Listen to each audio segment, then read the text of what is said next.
Assalamualaikum baɗigol on tawam sehgo mbal bismillah yudi ko man banda ba bi rabalongo match carotel tanzabani kilimo the last day the month of March, the 31st of March 2021, 18:41 p.m. right now across the United Kingdom, 5:41 p.m. in Gambia and in Senegal. Obviously it should be 7:41 p.m. in rest of Europe, mainland Europe. Should be 7:41 there right now. Obviously, it should be 10:42 a.m. in Seattle, USA. Should be, I think, 8:42 p.m. in Saudi Arabia right now.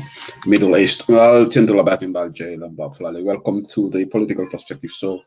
Wednesday edition of Political Perspective Show. The program of Mr. UDP Online Bantaba.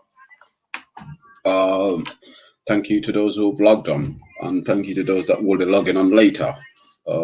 Video share program share. Thank you.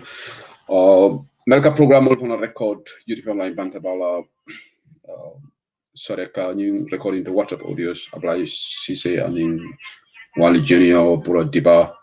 Thank you, massive thank you to all of you. The program that lana Mazatala Tola coming kadati nyami like Kafo Alamanga Dunin program or kono Bismillahirrahmanirrahim no funda kono alhamdulillah rabbil alamin. Mina diamol men kala ja sika diamo ti me alanko asente nafa ayato nafa Gambia banko nafa.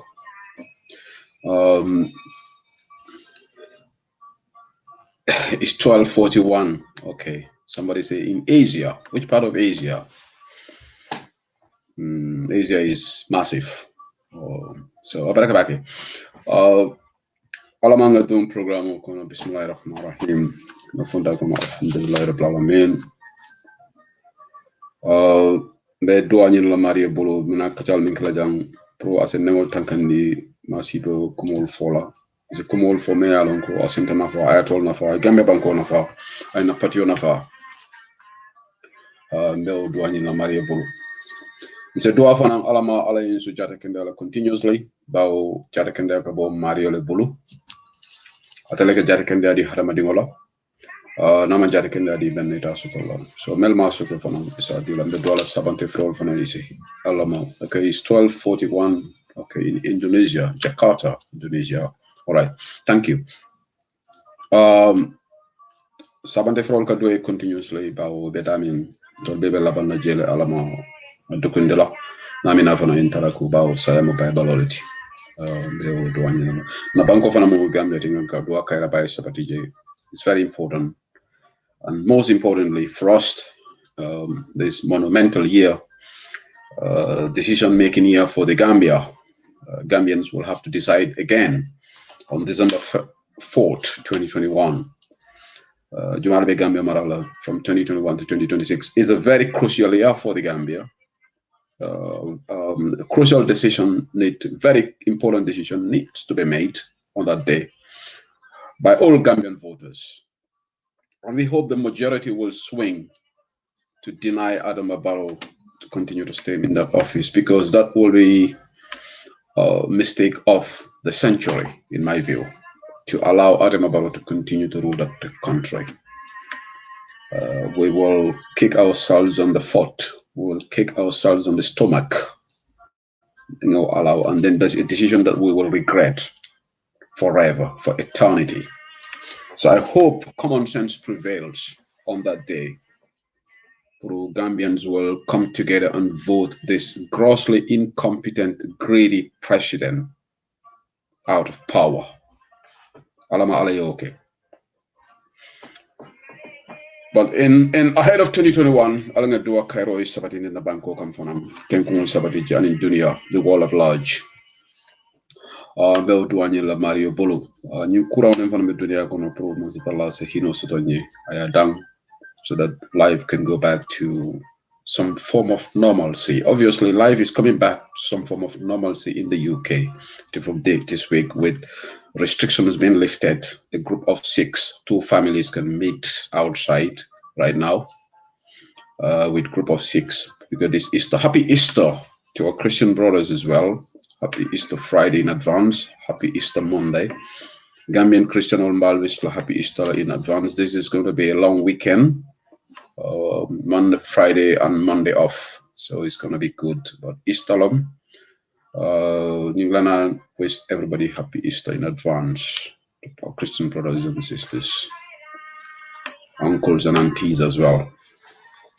Mbokay manglana bismillah European line banta ba tay aralba political perspective. So the Dore program there's nyan yalla jama yaga Gambia.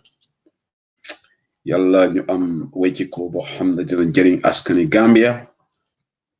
Yalla ñu am ñu ngi ñaanal suñu parti bi United Democratic Party, yalla ñu am dam. Decision yalla for the Gambia on December 4th on 2021. Ñu ñaan yalla rek suñu jog on December 5th Gambia am president bu es bu ñu warona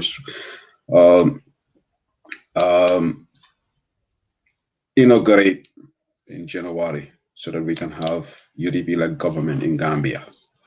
yàlla defal ñu loolu yàlla musal ñu si continuation of Adama Barrow si toogu boobu noonu because loolu dafa nekk musiba pour Gambia. Adama Barrow has destroyed our country more than enough, and we can't continue to have him there to destroy it further. Yaha bi barina, corruption bi barina, be mom nguram bi sen bop ñoo vindicate legi fu mu nekk nii. Waaye maa ngi leen a ñaanal yéen yépp yàlla ku nekk nga am wér gu yaram yàlla sutura ñu ñoo xam ne dañ faatu continuously ñu la ñaanal yàlla may leen arjana.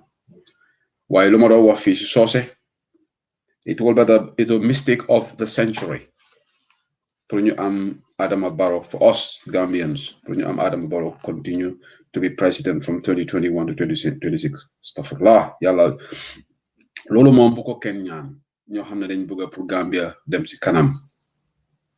Adama has destroyed our country to the level boo xam ne mu ngi laajte ndimbal from the World Bank. Man musuma déggal loolu bu ma xamee suma bopp di outsource fight against corruption maa ngi ko door a dégg si nguuri Adama Barrow. lu ma dee dégg ñu ne waaw dëkk yoo xam ne amuñ xaalis, poor nations, dañ dee sàkku ndimbal si affaire xaalis wala ñu may leen cash or kind. Waaye di wax ne World Bank ñoo ñu war a dimbali pour ñu xeex corruption. It's just tantamount ne waaw xaaral ma dem dimbali laajte ndimbal for somebody pour mu ñëw yaral ma suma doom ci kër gi. Wow, it tantamounts to that. That shows the lackadaisical nature of this government, inept nature of this government, the incompetence of this government. Adama Barrow dafa war a resign rek. By now na su fekkee ne moom dafa bëgg a Gambia dem si kanam waaye xam naa ne loolu moom su dégga maa ngi yow dafa wane si séddale fu mu nekk nii dafa dof. Man ma resign ak toogu bi lu mu neexee dafa wane kii daal foog naa wérut nañ leen ko yóbbu campement. Waaw moom loolu la ma wax manaas yi mu ma déglu fu mu nekk nii su ma dégga maa ngi wax ni dafa war a resign dafa wax ne xale bi léegi fu mu nekk nii boppam yi pa yaaxu man ma resign waaye da nga war a resign nag manaas yi because soo demee ba ngay sàkku ndimbal ne World Bank ñoo la war a dimbali pour to fight against corruption. That is the heightened level of failure. Yow admit ne ngeen mënuloo yóbbu nguur gi waaw loolu dafa mel ni xaaral ma dem laajte suma néebo bi pour mu ñëw yaral suma doom bi si kër gi man mënuma yar suma doom. Corruption has to be fought internally. Nobody can outsource fight against corruption. World Bank cannot help us to fight against corruption. Mënuñ ko def sax. America cannot help Gambia to fight against corruption. Gambian seen bopp ñoo mën a xeex corruption. Corruption has to be fought internally. Adama Barrow nguuram bi dafa am lu leen jot de ñu ne kule keta ñu la de Adama Barrow la man sekunda ndenga mara fo kurango le be ñu la bang fo itata fo say imang cool kalamta. I don't know how to even describe these people right now.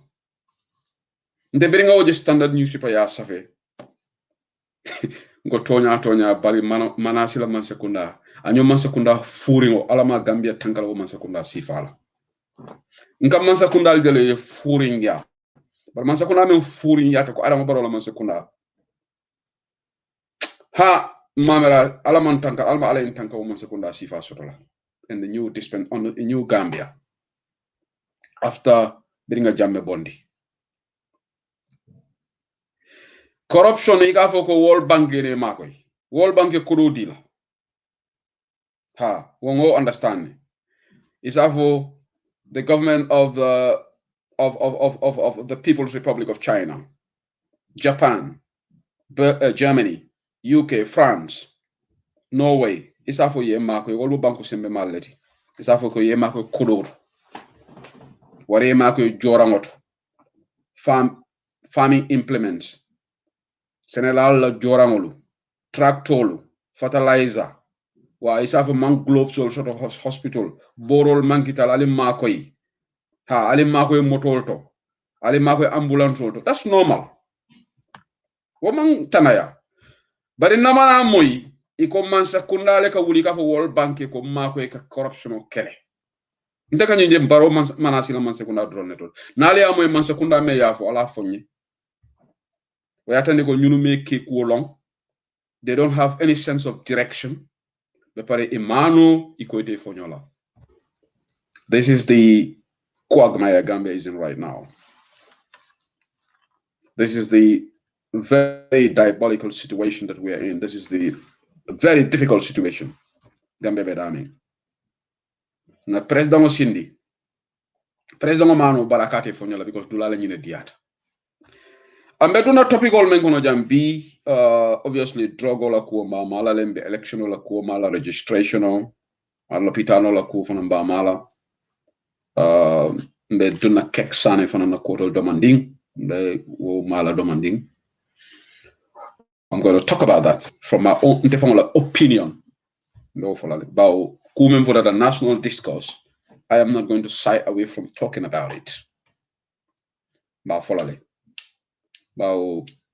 police involved, then it becomes a national discourse. Amanke PDIS la discourse. Amanke personal issues. Don't talk about personal issues or discourse. But kume ala for the Gambia police force, police magazine, the statements of it. Then it is within our remit putting our discourse on Bantaba. Because in national issues all discuss them, because personal issues all discuss them. So mbeo ku kachalale. But let me do some housekeeping rules first before I proceed. I forgot to do that. I need to do this here. Thank you to everybody. All right. Information also among Senate, Mariko speculation will be carrying, and where the government fails to come out and speak, then there's nothing wrong in us to speculate. Miral kumulfo. Kibaro do janjanga ngaje ben soirée nyini karoke. Ngamo kadim rasul fanan audio to daba serigne mas. Iko possibly Barrow Manasi.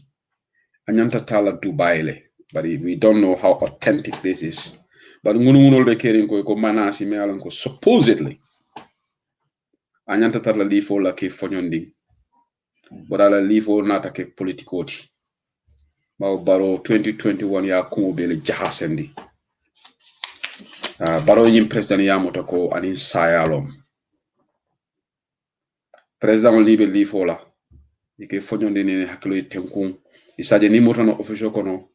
They come up with fresh brain, fresh mind, so that they can diligently work for the interest of the nation. But when it comes to our incompetent president, for him, everything is about 2021. As if the world would end on December 4, 2021 for Barrow. He does it. His eyes completely fixed on 2021. Amantara fonyo of political, and we all saw the evidence of that. Audio funtitele. Me diamo la political la nafike ya fana me social media. As agonizingly painful as it may be, we have to say things as they are. Sometimes I try to reminiscing the glory of PPP days, the good days of the People's Progressive Party, in a very positive way. So Manasi possibly on his way to Dubai, possibly. I haven't seen any official statement from State House la page also. But the molba ngunu kan ko anyanta tala Dubai le barnaketa fana kana mo jahali bawo Barrow Manasi ala holiday jatata Senegal apota ji atata abe atata lu moto abe yaya ina dulado. He's not even resting. So the man is going to go back to State House very tired, and that is going to make his thinking Sorry to say, but he doesn't normally a horizon man wara in terms of being an intricate thinker. So ni batata. So ala mira nyabe gena it will go to the mundane, the lowest of the law. So what manasela ala mira nyate warala. We have to there we go. That's what we have. We have to manage with the situation until December 4th. But also another sad news. I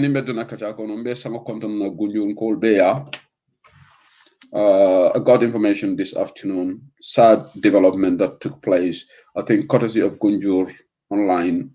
Let me just read this before I. Breaking news. Abdurrahman Jatta has died from his injuries from a serious car accident in Gunjur last week. Abdurrahman Jatta, the driver of the private vehicle involved in a serious road traffic accident last Tuesday, has died up to the time that they wrote this. Tragic accident. Two vehicles, private vehicle, reportedly collided. So he was rushed to the hospital. Another life lost through tragic accident. Accident, mo jamade fa Gambia. Condolences to the bereaved family and in Kombosad Golbe, Gunjur Gol. This is really, really sad. But I think more the comfort in back because Laptan also, even the accident told somebody they don't get the attention that they should. The whole hospital is so chaotic. The Gambia lot of time of Balafale workshop. So I'm sorry, in a moment Tataji you will not get the urgent treatment in probably that could possibly save lives. So a heartfelt condolences to the bereaved family.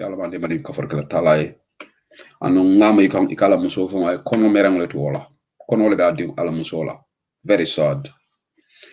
But there we go. So Barrow Manasi on his way possibly to Dubai, but we will confirm that with time. Gambia government in that's why I'm just saying reportedly.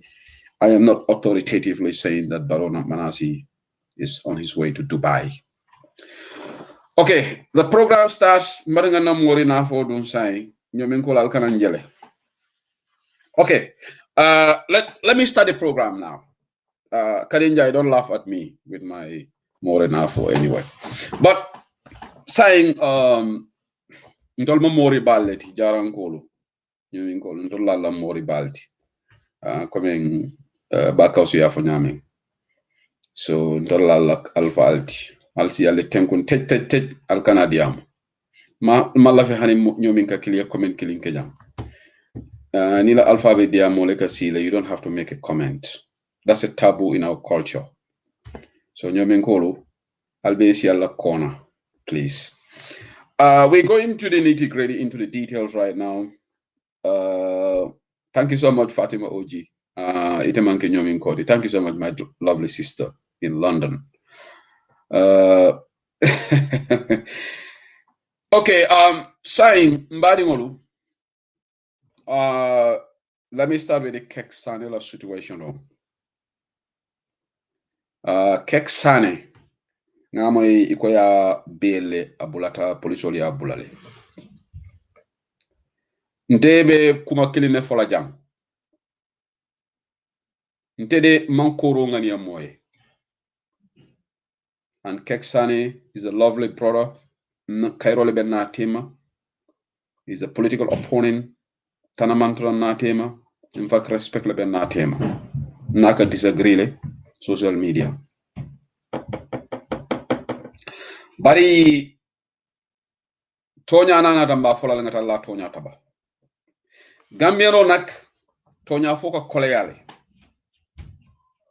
Because we have this I don't know mentality of showing solidarity with victims no matter what, or perceived victims. Gambia le kaje ni man solidarity so from mol kamera ko imomo jawalati. But you know what, for me I don't give a toss. I don't give monkeys about that. Because Allah leben told me more George. Some people are even showing solidarity with Keksane. Who knows whether they genuinely meant it? Some of this solidarity possibly could be fake.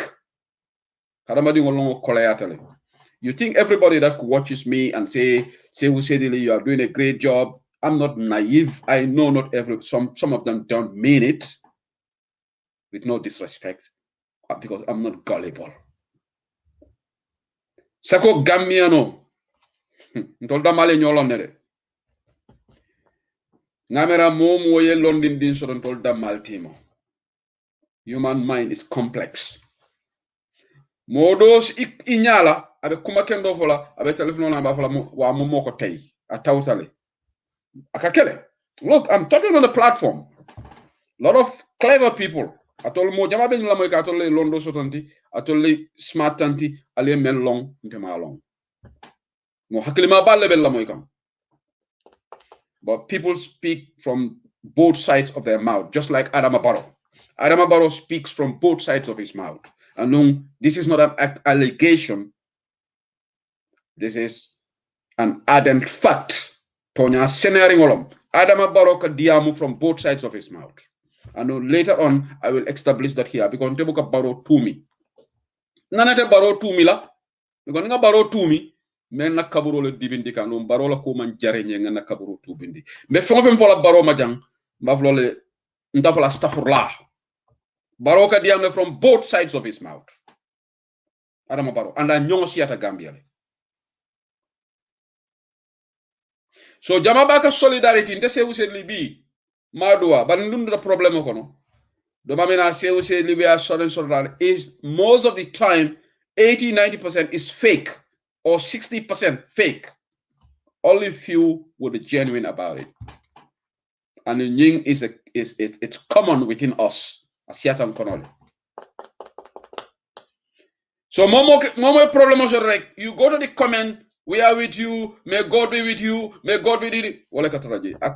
It's we all know this. Let's just go through social media and see things. Sunday, I don't want to be part of that clique of people. If I genuinely sympathize with you or empathize with you, I am being honest about it. And I will be honest about it. But I want to thank and pay tribute to very good sons and daughters of the Gambia.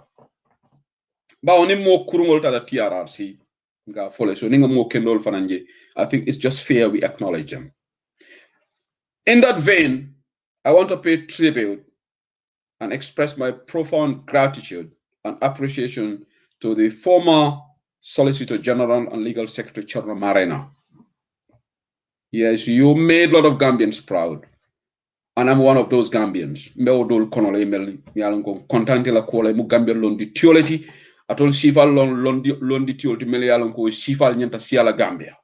Anu mbafula ya baraka alama alela londo tuibulu ila tonya fofana ila tonya nomo chorna marena me alongo atolom batta midola solution jano on recently bin Adama Barrow ya bondije kuruya kan ngani taple ya kan Gambia din jama content de bredo TRRC mbafula baraka marenal ni londo la the marenas in Gambia they graduate summa cum laude. They graduate with excellence, and you're one of those people. So me tento labake. Ila testimony was one of the best. Anum memo do man fanan tola wolon nene chamti, nene MC Cham. Kunum fanan ninko women of substance abewol konole. Londi tio, very humble, very smart, very intelligent, and very honest, in my opinion, based on ngala diamo memo TRRC. And I do kendol menke. So me tento labake mbakala. Today, mental TRRC lamin Cambridge mixed bag. Some areas he disappointed me, but other areas at the financial victims. So wala nanko mixed bag. So me tento rokela in Gambia din kendol la. So there you go. mo kendo da TRRC nga kurngol foja nyamen the kendol follow, because we cannot only thrive on negativity, and we shouldn't thrive on negativity. Coming negative from alinga positive fana acknowledge. Gambia mo kendolo civil servant kendolo Gambia kendolo bijele bari ma opportunity solo. People like Nene Cham, Milif Tako, Ani Chorno Marena, ni wolle benna justice legal system ko benna judiciary.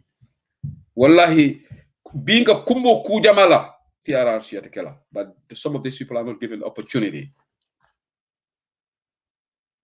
Yesterday, I was extremely impressed with her testimony, just like I was extremely impressed with Chorno Marilona's testimony. She really made me proud yesterday, and I'm sure she made a lot of Gambians proud. So kudos to these two fine Gambian legal luminaries. Par excellence, comme Esa Fall Benjamin, they're doing a fantastic job for Gambia. So we have to acknowledge them. Jërëjëf Nene Cham te wax nga dégga xara ma wax li si olof xaw ma ndax dégg nga soose waaye démba sa wax bi lu nga doon ñaax Gambian si pour ñu jub ñu bàyyi di farfarlu mu ne let us not look at each other, support each other si yëfi mbooka yëfi tribe ñu def loo xam ne moo jub for the betterment of our nation.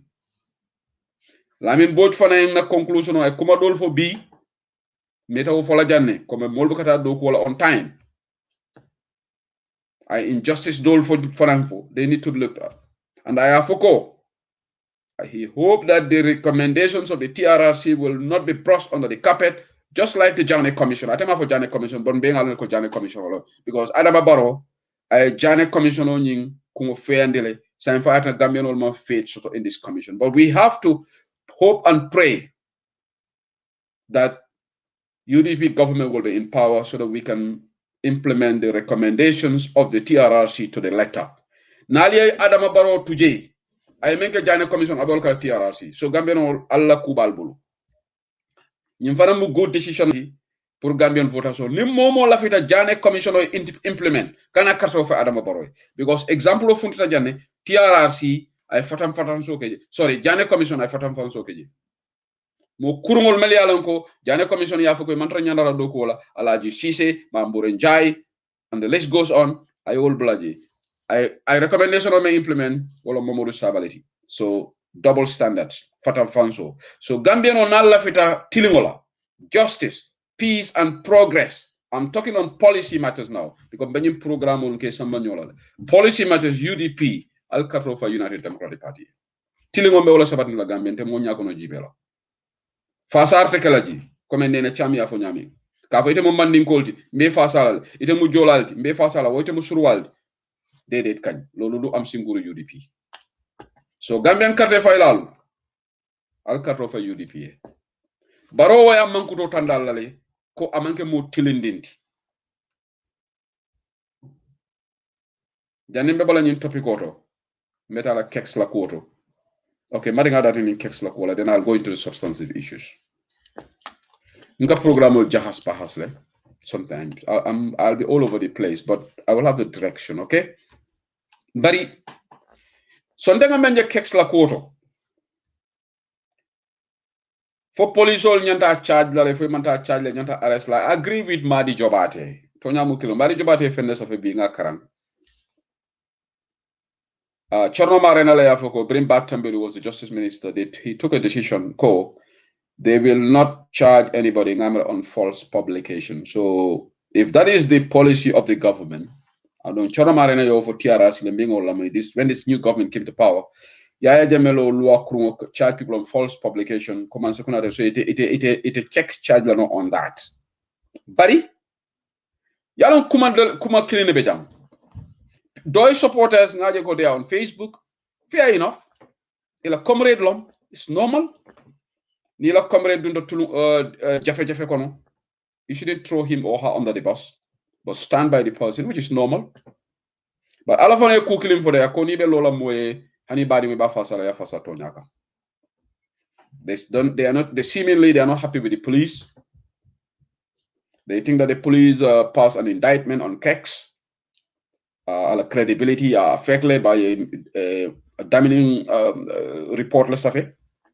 But the moral issue here I have is Kex Nadiam at any time, I hope he would need to apologize. Niatara. I'm going to put a comment because yentoluje tubabol unga example di tubabol ka mistake ko le momam timman de se used lisa mistake ko keno le sama ase keno momola bari tubabol ni eroke ika admit le then they apologize, then that's where the forgiveness, that's when forgiveness starts creeping in. Hani man satalla ngamere ka tubo le kama follow janna be ila tubo jabela because même for the jang I had no iota of doubt ko Kex ba flale ko ya kidnap le ma kidnap because not trust le. But why would somebody kidnapping he may kidnap ika fo mole kidnap won ni atara wala kata anyanta gambe no bolosela because a lot of confusion or create suspicion moda fala jumala create kamol damaduna an gambia doyata le pour ka fo mole ko mole kidnap because jama ni be kidnapping kala it comes along with ransom. It goes along with ransom. Mbalamu karle mutala albenyi kodi karle je. Ngunu be caring, allegation be sharing. Ko kodole filitama. Ikako morole kodo tabulu ntenga ngunu mo junale. Couple of months ate fonga safala timeline odole. Bari ngamira ko anyanta nala le bayo ko ya bula aishana because diam the Fatu network it is there Fatu network la report ko ako molia la kidnap our friends all will take something nothing was wrong with him but gamino Walter alinga stand solidarity with him yes it's just like my brother Babukar Bob Keita ala matter be court that's why I don't comment on it because it's kome me kitidula. Definitely, we have to allow the legal processes to go. New kweta be back bringa jala Facebook otoko iko jojo nyinko ya la bill revoke la be more la back. I really got sad funding ke wolom. But we have to, that notwithstanding, the legal process has to take its course. So ning mo maybe political corner. Ikadiamo political party official position also PDYS. Ikata iko ye kidnap le police ko inata establish ko me kidnap ko police ko ye false information odi son jannin tolbo mari solicita ikafa mari ne konko funti neata wo manke nga wa askan bi ne ñu ne nga jégal da nga mistake da nga jum. Gambians are very forgiving. I think we can't put the cart before the horse. I am not going to put the cart before the horse. We are forgetting one thing. There's a newspaper outlet which reported and quoted the young man accused people of kidnapping him. So new man ke tonyati. Shouldn't he come and then retract those words or clarify whether the newspaper misquoted him, because that's a possibility. And I don't think Fatu Network will misquote him. But if they happen to misquote him, then those people also need to apologize to him. But it needs to be investigated. For more you need to do due diligence to this issue. I put a conditional statement. If indeed not Facebook or it needs to be investigated. Because I stood by him, his rights.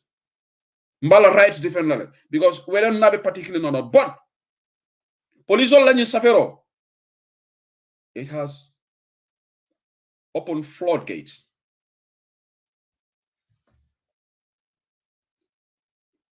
New dimension. Ko alinga Tonya Sabat in the Gambia.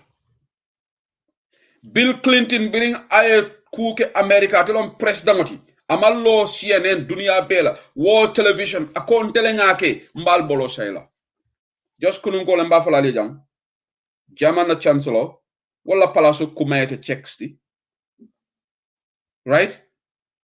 I mistake okay apology. The British Prime Minister, I mistake okay during this COVID-19 at a television auto. I British will be apologized. Munan told true apology is a problem for us.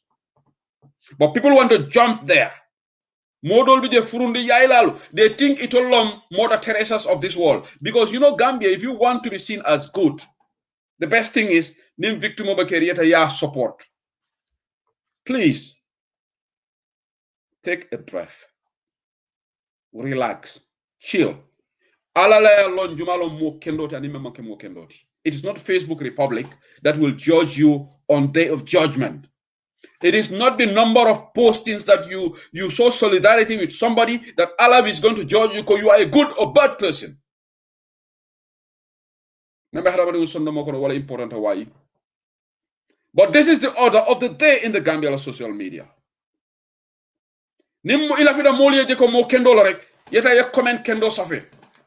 Wow, oh, the people should not castrate. Look, we have to be honest and we have to morally correct our society. We have moral decadence in Gambia. Morally, we are bankrupt.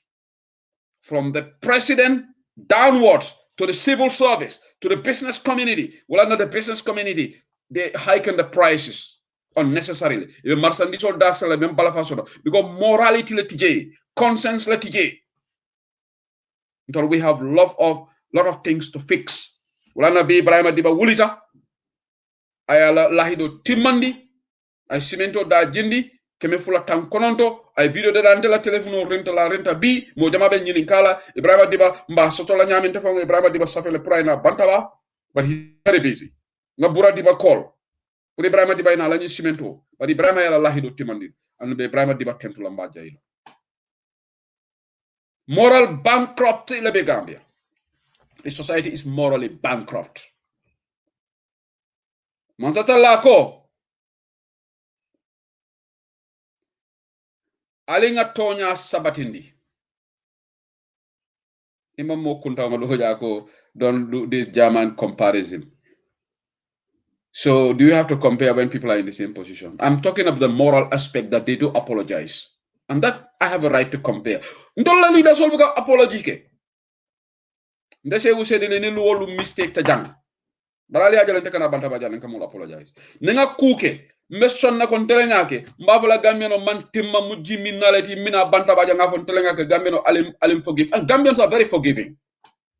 Bari itite yafo moli ko ye kidnap le watre me kidnap niatra kex ye nyineke niatra kex nyine man kex kidnap kex Gambian on nyanta men follow demand la kex yana e Gambian on bolo say wala niatra ali lamoyde du ngalon ko lamoy lal be palantero tole I can see them ite dunna ika bantaba jibele because they watch us from the window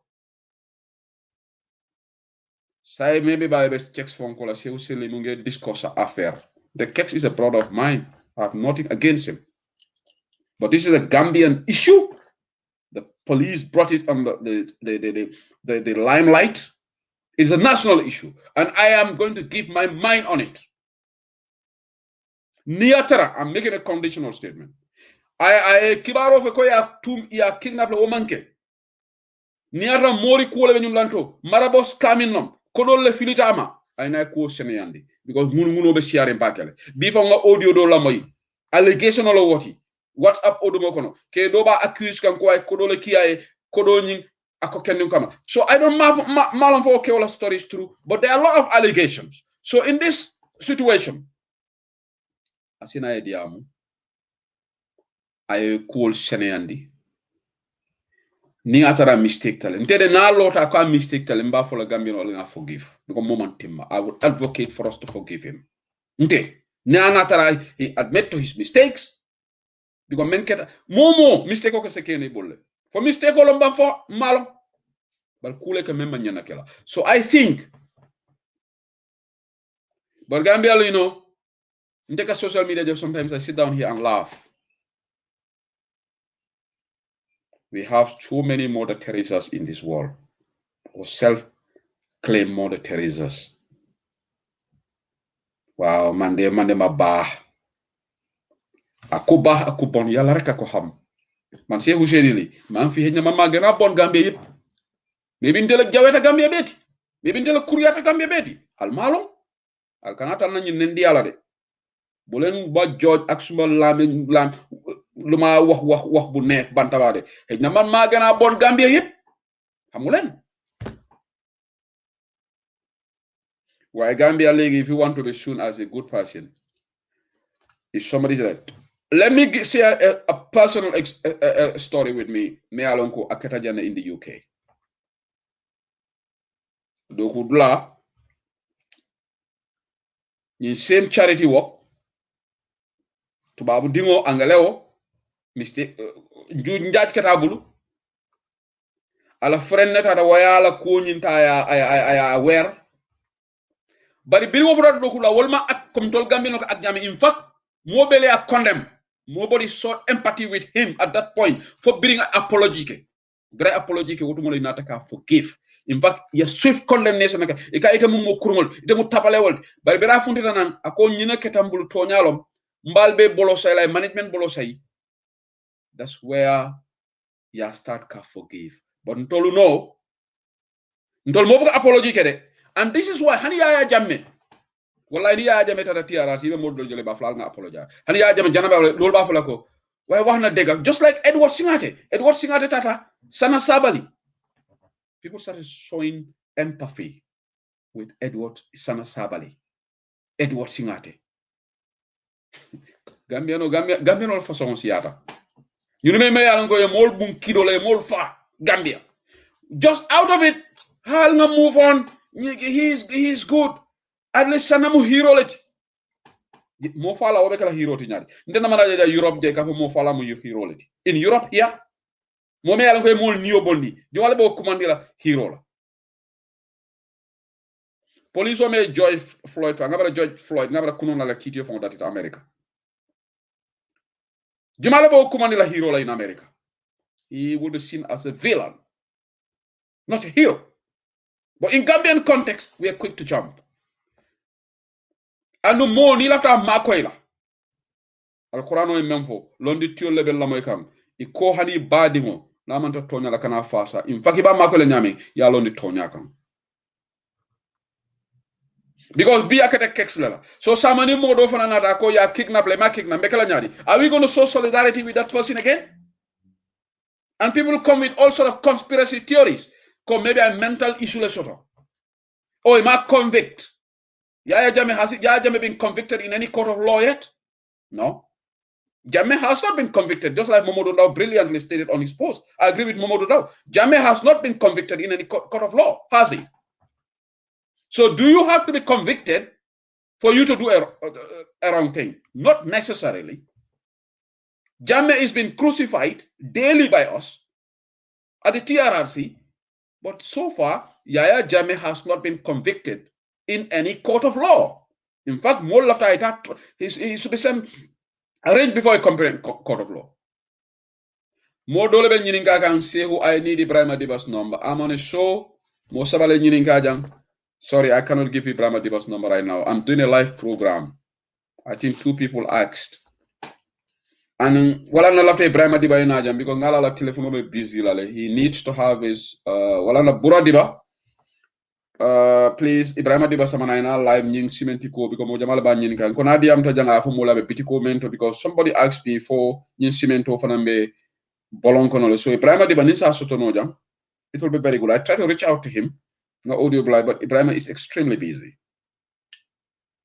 So more member jang Alpha Aling inbox after the show, and I can share Ibrahim Adiba's number with you. So a lot of people have asked his number, and then I understand because Cimento da collector Gambia. So ni Cimento bejang 290 mo jama bela flajang. As his wife Bojango Kex is struggling with some habit-forming challenges that are likely to damage his character, his supporters should focus on helping him overcome this challenge rather than exactly. Anyway, I'm going to end this ala topic. My principle is niatale makigna anyantana like Gambia will apologize. Member in police all tebe over in police let the law takes its course. I am in police all Mr. Anung na PDI supporters all jele they are Fendago, this mental claim should be put aside when he was insulting people's parents, wherever the mental. Exactly. You see, Gambia social media is very interesting, and it is just sometimes people are on where to start in Gambia. Gambia, very complex society. Gambia, not complex tobacco, complex tobacco. It is crazy. If you have a problem with the police, Kex can sue the police. Gambia tilingol beje. Kex se ni Kex ya feel ko police ol yala reputation damage le. PDI supporters, what stops you from suing the Gambia police force rather than writing on social media? Because I see a lot of them writing on social media. Tell Kex to sue the Gambia police force. Because now I feel ko police ol yala reputation damage unfairly. Yes, the presumption of innocence still applies. I agree, and I have never said that he is guilty. What I'm saying is, listen to me carefully. He told Fatu Network. Fatu Network told us, Gambians. Fatu Network wrote it. Because he said he was kidnapped. So if Patol that is not true, I made a conditional statement. He needs to apologize to us. That's what I said. And I have never said that he is guilty. Because yes, the presumption of innocence until proven guilty still applies. But then, if PDIS people strongly feel that the police oliala reputation of Tinyale, go to the courts, sue the police. I think that's what you should do. He can do that. Because yes, definitely, a statement of myself is damaging. But the PDIS supporters want to take this matter to court, they can. And I have not seen any official statement from PDI so far. And I asked for it because this man is an official. But near supporters all the West African Facebook mental thing. So near the mental, I don't know. But look, this whole thing about he has not been convicted, that is neither here nor there. Because Jammeh has not been convicted. Just like Mamadou Ndao said. Has Jammeh been convicted? Why Kunagananga far less, so this idea of touch one, touch all is not only in UDP. UDP, alda mama you touch one, touch all. Do if and touch one, touch all. Kali majal jale so yala they are supporting. So this touch one, touch all is in all political parties. UDP amanga la matide. Kasamasi is a mandi modi touch one, touch all philosophy is not only within UDP, but it's across the board. It's a Gambian thing, I think. Mamo boka. So let me go to the other topic. The other thing that I am so disappointed with this social media. Gambia dinañ ko muna put on track léegi man dama jaaxal. I feel sorry for my country.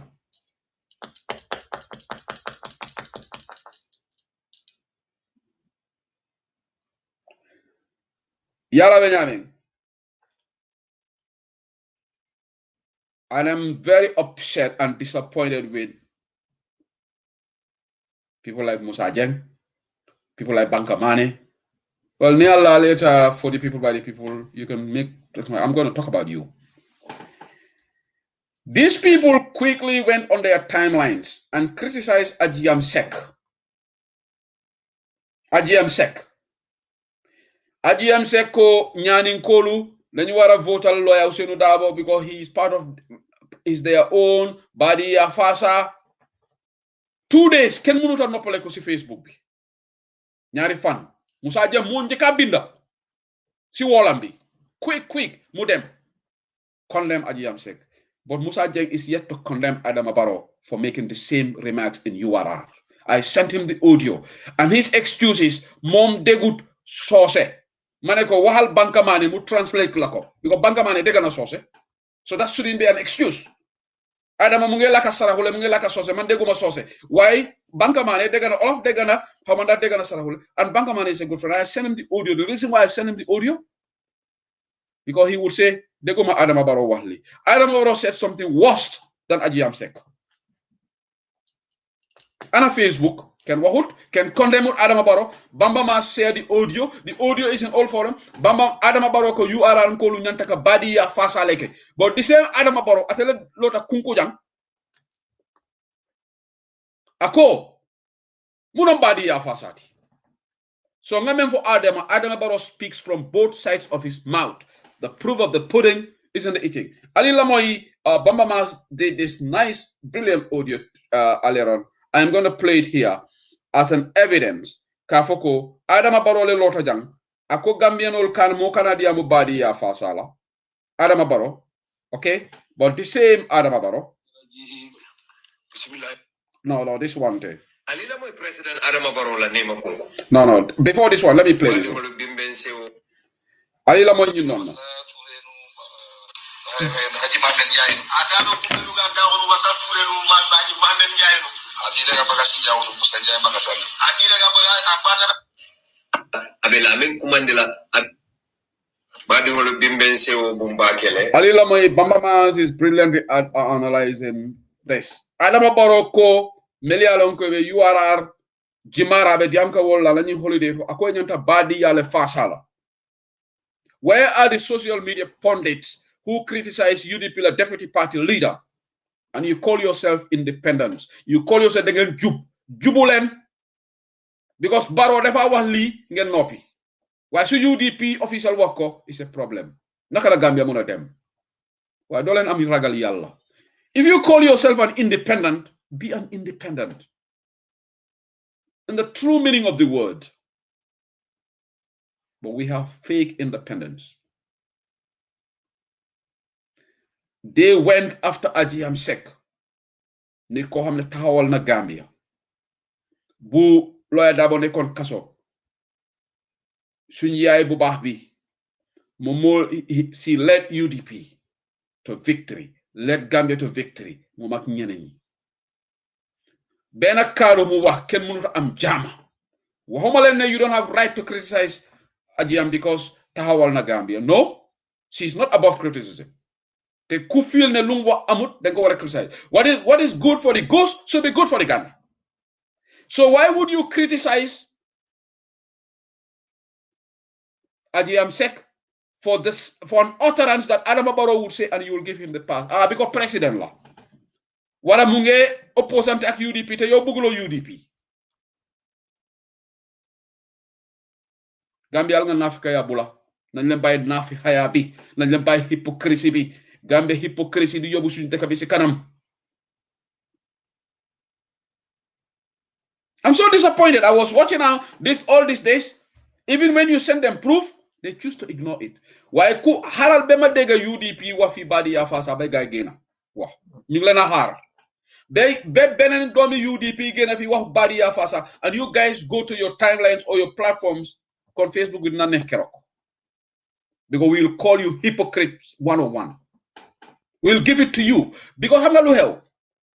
So fekkene da nga ñew tengal Adama Barrow tamit mom mi nek Adama Barrow should be even more criticized than Ajiam. Why? Because Adama Barrow moy president Gambia tay. President kadu amé dafa nek policy. President su wax is a matter of policy. Ajiam nekatu president yalla mu nek president mom tamit. Ñaanal nako, ene nako. But she's not president. She's deputy party leader of the position. Yes, she occupies a very important position. Why Gambia Nafika ya membiji? This Sunday, Lord Dega Musa Ajan discuss this condemn Adama Barrow. They've got ignore Musi Lenen. Why should we get Alaji Esdaba mo waxon li? Wara benen doomi UDP mo wax li? Ken du don am jama si Facebook with this way. Why me UDP dorati nañ ñu ci sen badi ya fasa. But Adama Barrow have said this time and time again for 3 days now, and they said no Barrow la rek xam nga Barrow mom li finna. Condemn the man if you want to be taken. That's why a lot of people don't take you seriously anymore. You think people are taking you seriously, but people don't. Ali la moy Adama Barrow la.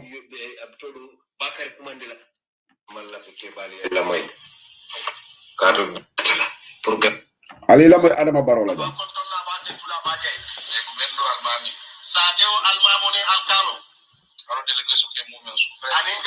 But I gotta fast forward because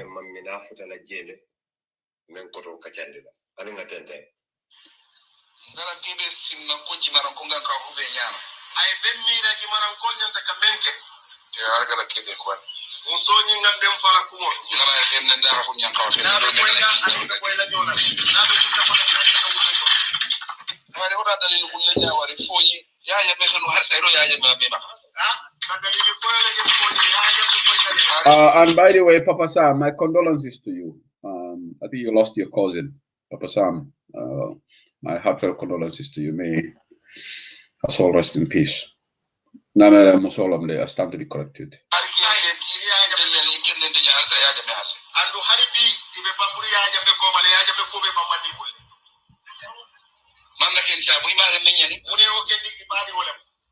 anda o kito be ga ko na bare mo man be ko men tam be bañu alila moy de Gambien ko la lila moy ko to president Adama Barrow le kadiam kadim kana koronto de kadunte kadim rasul ka koronto amma serenga la karaba America isi moja e fa pour America ina rusha mbaga isabula keso kono ina riki ma banju isa samana banju intera koronto ina riki ma de ben isa samana foila korda no foila jonko man da kesa mune wasabu akara ni ken awuluta da be wala ka akara halanda harkina ni tile ro de aka bare haykata nyaawonya ka fada ina sabaya karanga ko mutenya mo ni bota da be jekko yakal ani aninda ya gunya ingara mu gudan di soronga di mara kubena ngandi opposition nyana nyani ya abe kelate malole ti ka mo be be ti mara de da ko pasi soronga warin gewat nanti akade ya lokko jimara bana manya opposition jimara banko ne man ka opposition banko jawara tay mo ke jawara la sanji tan sabot ko kuy menu re men mo mara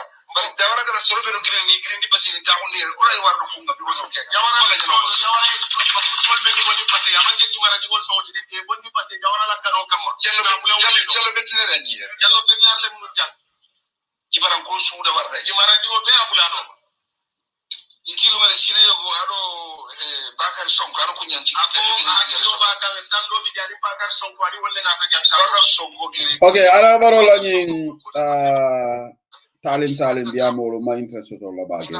Let me post a fast track it. I just want to hear the most important part. Ala nyin talin biamolo I have no interest.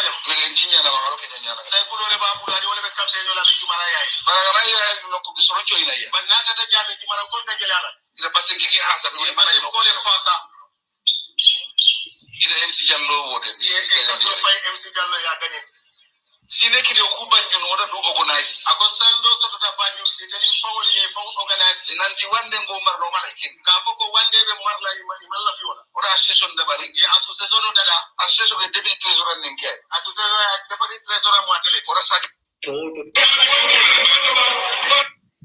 okay alna this was Adama Barrow in Jimara abe même fo kan wolom ko ate bota Jimara le so ate bota yes ngama bota Jimara manka mankundale amara Jima fongolom yuara jawara la moli ate fasale desika be diam kan sarahulle ko nyanta fasala ate bota ji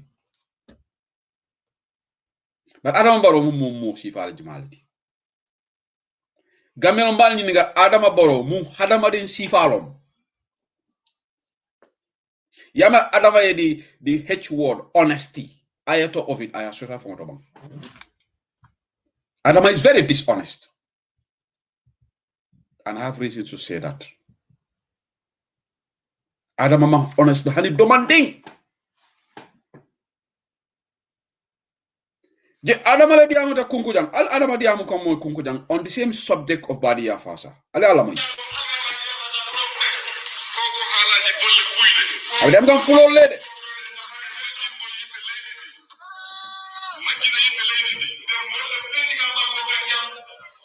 ndema fode president Adama Barrow jimaran ko la tulo ya moyle akko momo ka fo ngabali ya fasa le ngam fo la mo fasa le ngam fo lu fasa ako golle puido woka alila moy president Adama Barrow la nema kunko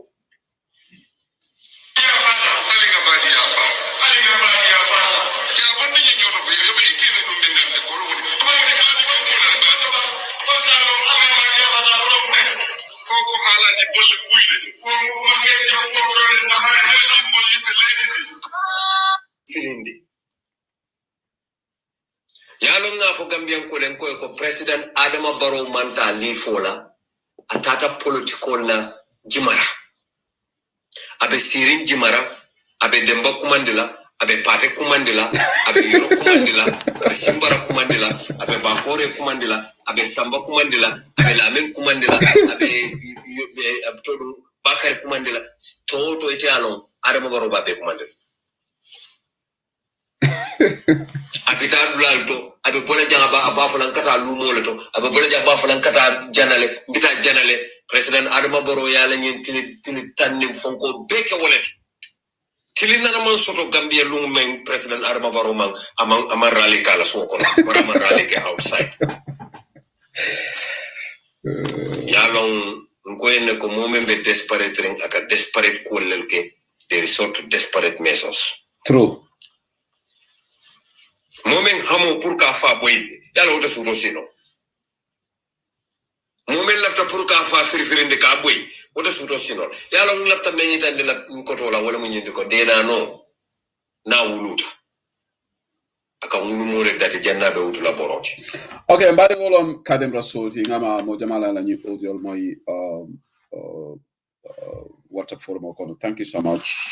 Albela maka YouTube online Bantabala 19:43 p.m. right now in the United Kingdom. The topic of mentor, janembi dana next topic koto. Hadama digo mankuto kumaya tabakele. Adama Barrow na kon dundun jang akon dandan jang. Na kon dandan jang akon dundun jang. Adama is very dishonest. Adama Barrow le diamta kunku jang. Ako munon badi ya fasati. But Adama tata la comfort zone in URR. Ako inyanta kato fayla tebi kate botoji. Jumale nyanta kato fayla nyi mo sifay. Gambia no dukara nga crossi roke. But the Facebook Republic will not condemn Adam Barrow. But funny ngaje haral bengen condemn UDP wa fi yefi badi ya fasa.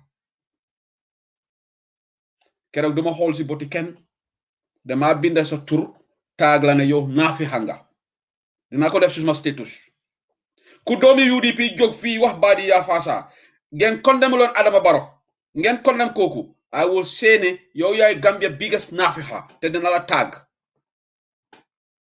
nit ki so condemn Mr. X for exactly the same for an utterance war nga condemn Madam Y for similar utterance kon nga nekk nit ko xamne nit nañ la jël seriously wa Adama Barrow mi nekk president dina wax badi ya fasa aji am se wax ñaani Facebook bi keroog dafa daanu buga daanu ken mënuta am jàmm because non la aji am se su nekkoon UDP they would have not been an issue setal waxi kex bi nañ la waxante dëgga su fekkee ne doomi UDP moo da wax li tey ñuy binda di wax ne he is not convicted duñ wax loolu de ñoo ne wax xamoon nañu lii UDP la ñoom they are known for this waaye bu leen sànni UDP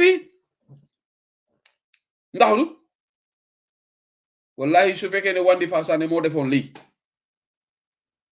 kon Facebook bi dina toj de ni Wandi Fale ñaata ñi kibaaro ngala Wandi Fa tek la nga fa exemple waran tungo mare na le ñinke waran ñaawuru kommale ñi kibaaro futa ñaawuru kommala UDP la ñaawuru komma ni ata nun ko be ñi kibaaro futa wala karola. Why? These mental issues are not all going to come up. They wouldn't come up.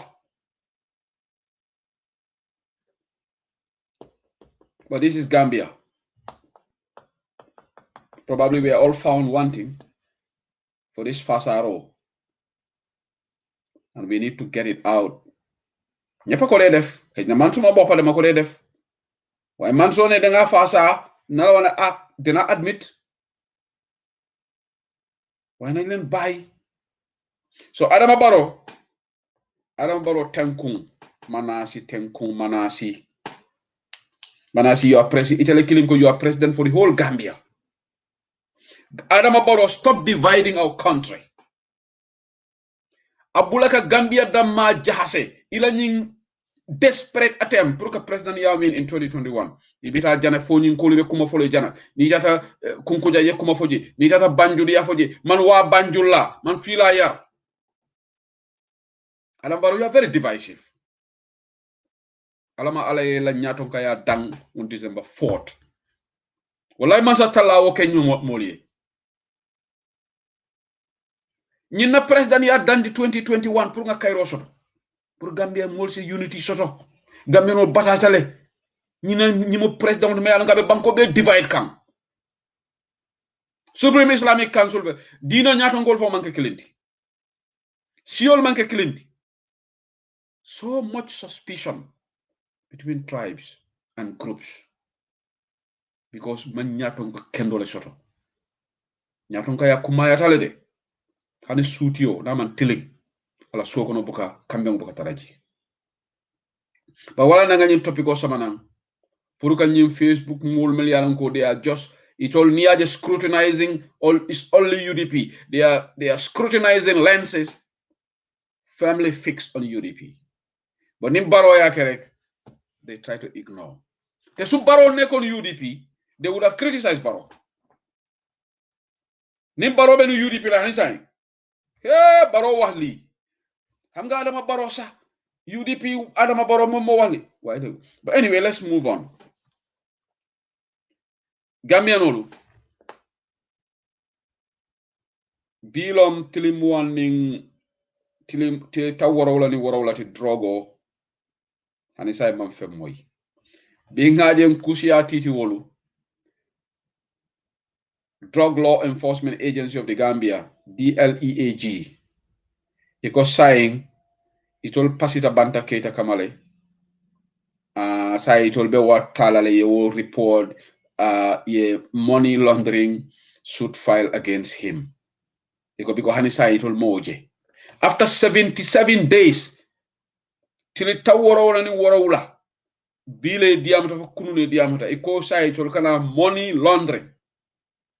Ikana wala case file iko mbanta keta hani sai moje mo karangolong banta keta be jala nyaadile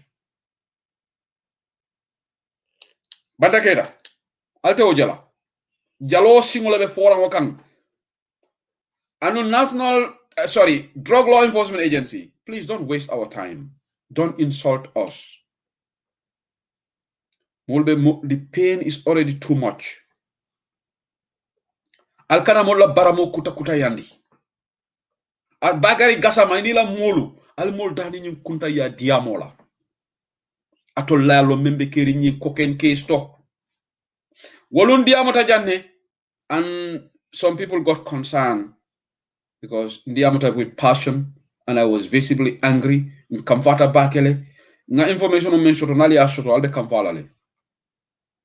Information me hansa information be na funo kono janne ma delete follow de. Anu Adama inila molu ngalla kuria karamutale. People close to you. Adama Barrow. Anu hanisa me kamfarin. I'm very upset. Mo furingolu, mo kuntangolu, ibe molla banku dingol fondinge wol tinyakan. Ila kunkele na fala. So banta keta be jela nyadi. We have a criminal government in Gambia. We have a cartel. Kodi you know rek. No wonder alko corruption or alkata World Bank le kamana wolin al mako corruption or because Barrow munana what stopped Barrow from establishing the Anti-Corruption Commission?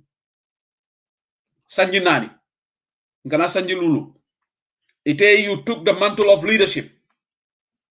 The government imang anti-corruption bill pass no hanisai.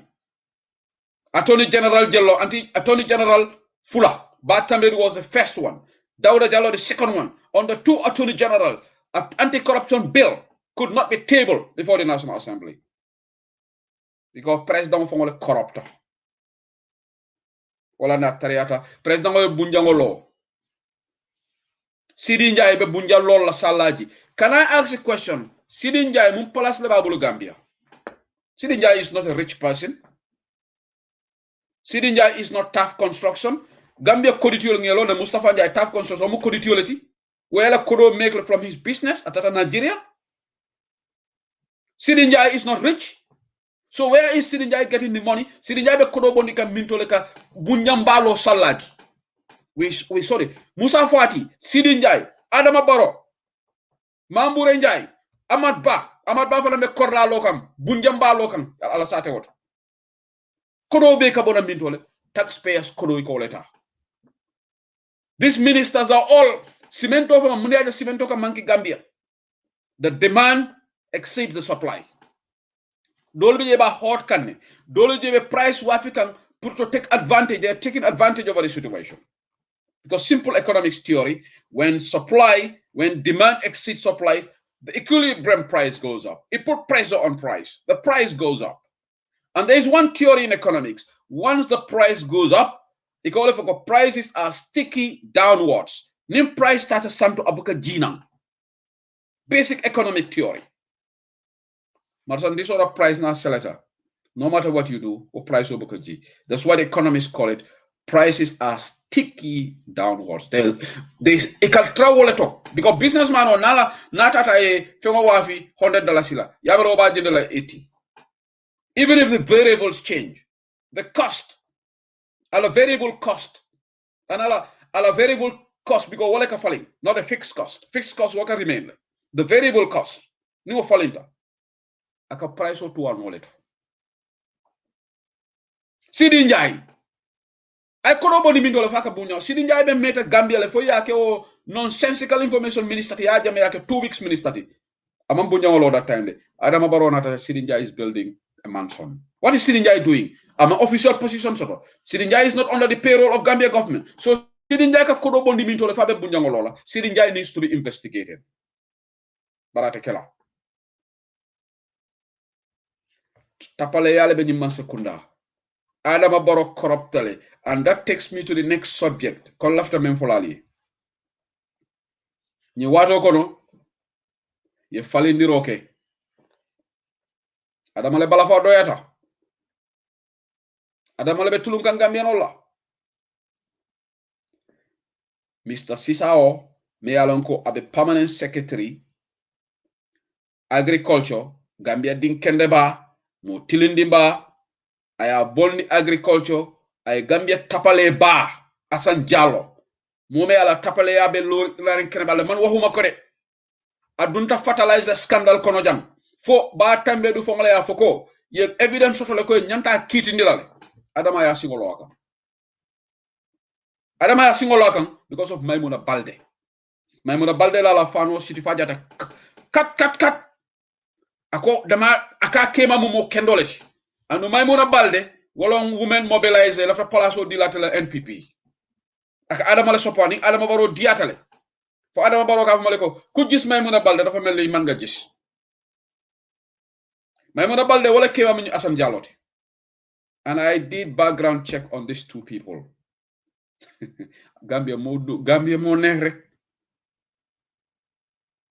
Gambia mo neex rek so Asan Jallow ya samba agriculture ya samba dalilo menna there is this multi-million dollars project men nyantana la agriculture Ami Fabure you are another big disappointment to Gambia bari awaje dorom ngoya jele be mel to fo kan commissioner to ani TRRC luminala ifana mbadi ngol be silale ite Ami Fabure ibe to fo la commissioner ata bayla biko atole minister ya muta muneti ali ya muta arjana taleti minister ya manke arjana tati ale ni minister ni menga minister ti wokon dunta arjana le cha hantente bondi la jam nga fol kal nga musol ke palasoto musol le ka wulu Ami Fabure dunta NPP le because Sisawo ita bulo toromonde la no they cannot manipulate Sisawo ngani nga kibaro men so Sisawo to I'm going to say it Adama Barrow ngani men fokan jan ni wala tne be Sisawo bayla wala ba normala umula affaire jo beni ala tema this guy I have never spoken to him the Sisawo for malo mol kono maybe nanana mitale but ngame ka be brabe education iko molo me alanko hani he is very clean adata man sakunda kodito corruption ko adati je nga kibaro men soto la iko animelie doko ko education iko mo kende ba mo tilindi ba so Ami Fabure cannot manipulate that man wala na ya samba trade because trade man project soto agriculture million ol bewle to election wato le kanasi Adama Barrow Asan Jallow ko yo halal ma yobul agriculture nga gene halis bi ñu duga ko ci campagne NPP this is the only reason this is the rationale why Asan Jallow that Niko Hamne is implicated in the fertilizer scandal te wala dem court te su Adama Barrow gene fa fofu nañ la jobu court nak Asan Jallow nga xar lolu inshallah si nguur gi Kenya Gambia we will have to revisit those files fo nga dem ñu yobul court because rule of law dafa wara take place Gambia te Adama Barrow mo tog mo dega tankam bi because Gambia police ñeme ñun the justice ministry ñeme ñun they are afraid of Adama Barrow because Dawda Jallow eñanta telin nale italon attorney general ye kalile al qur'ano le muta ye kali al kemira kukri na ministalu muna nekal kalindi muna nalka kalota al qur'ano la ali tiling al tonya sabatindi. If Bartembedu was honest enough, kafoko nyimmo sabolu, there is material evidence ko inyante kitindirale. Why can't Dawda Jallo implement that? But anytime you police on Yunika, they are still working on it. Just like the Bamba Banja case, Wofana Manta Dulato. Adama Barrow, no wonder you are asking World Bank to come and help you with your corruption. World Bank cannot help you. Even if you have trillion World Banks, not billion, but trillion World Banks, they cannot help you. Because corruption has to be fought within. Corruption of where kele, if only nani yoshaka kele. Sierra Leone, World World Bank and corruption kele. Sierra Leone president will formally anti-corruption commission established. Responsible presidents established the anti-corruption commission. But it is kata ika for World Bank kele jele family. World Bank standard newspaper la safede. Gambia government asking the World Bank to come and help them fight against corruption. Alma Malwala. This whole cabinet, Alma Malwala. The whole government. Basic thing. Anti-corruption commission established. Gambia dinkendol. Gambia mo tindingol be meran ko ni commission yekeje. Iba kisi lale ya kisi mo me tapale yake iba fontindilal.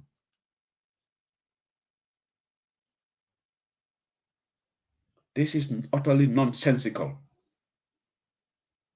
So, Asan Jallo, that corrupt permanent secretary, today is in charge of one of the key ministries in our country, agriculture. Seno Bundala, permanent secretary. Adama Barrow man Senelal Kuma Yandi. Gambia Senelalu. Adama Barrow Asan Jallo. Maimuna Balde Kema. Wo permanent secretary corrupt ringo. Mome alongo ndema fa corrupted. I involved that scandal lekono. Hani saying, ya bondi trade, akago, wa fi mo leka kai halis. Because ame fa bure. Wo NPPA julole miring wo counter ya sama direction da because abake kam kukli nelale alafna mela o palaso leto. Yalo mejum fola jang, I keep asking this question and I will ask this question again.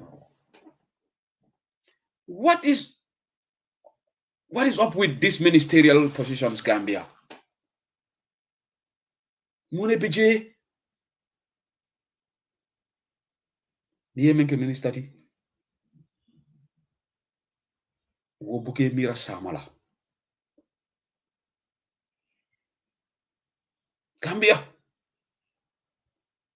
bari banku dingolu ndolbe nyen diamol men kekan alkala molla diamol ke kensenti de para tutato lebul atole tamalla carte wuti ndol we are bringing information out al nyaabe Adama Barrow mankuto lale jumale be president o carte ila carte di la president lo me alonko ay alla banko ay corruption le balundije ate fango corruptale Sidi Njai is corrupt Sidi Njai la ko ni ngam what is Sidi Njai doing Sidi Njai mantra business la Sidi Njai ma fansum business soto so Sidi Njai be bunjango lola nyaaje ka kodo boni mi tol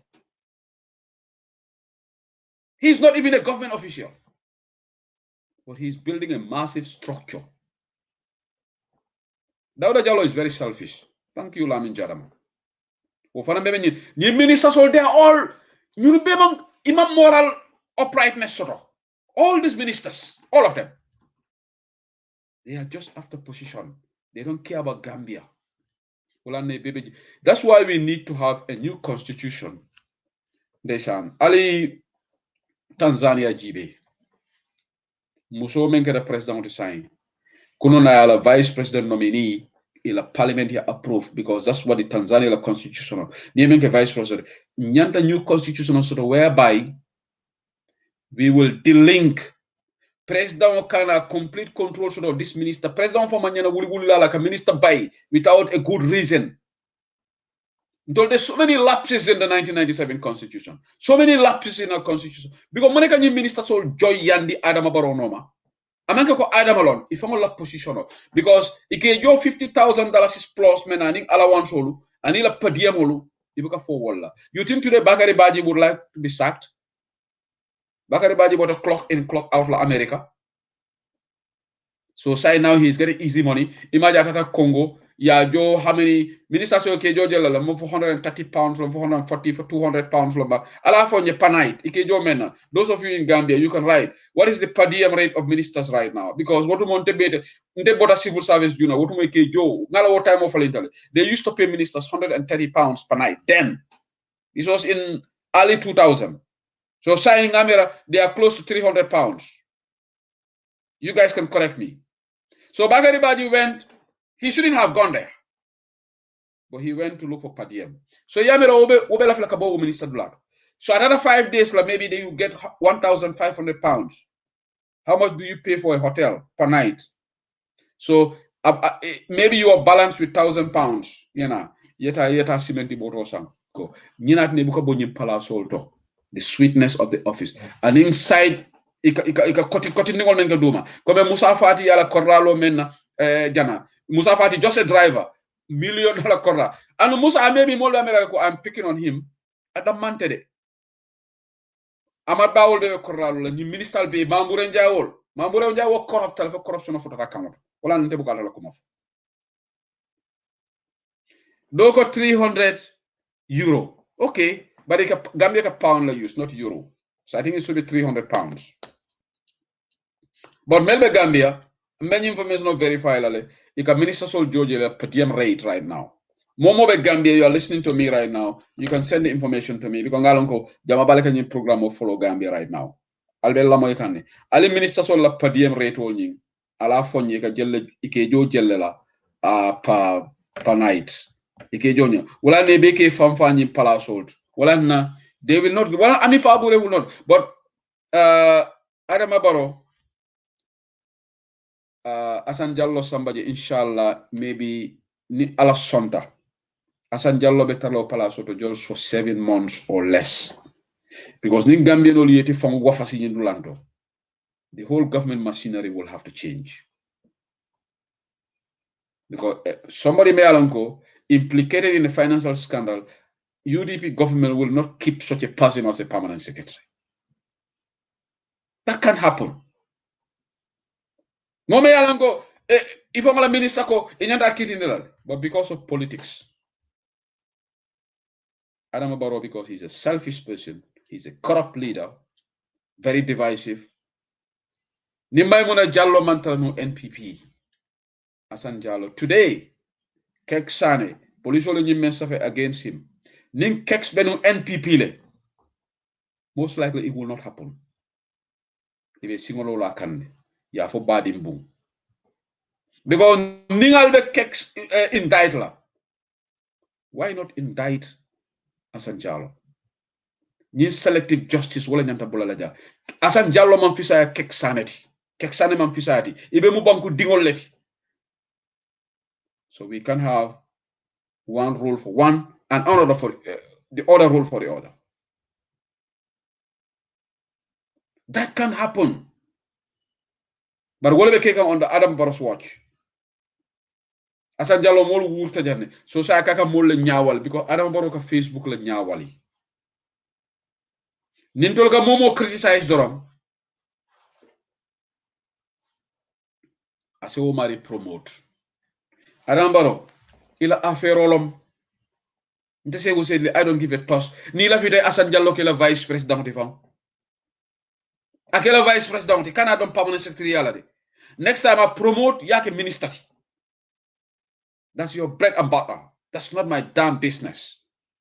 Because denga longo kitio bineni Asan Jallo be male.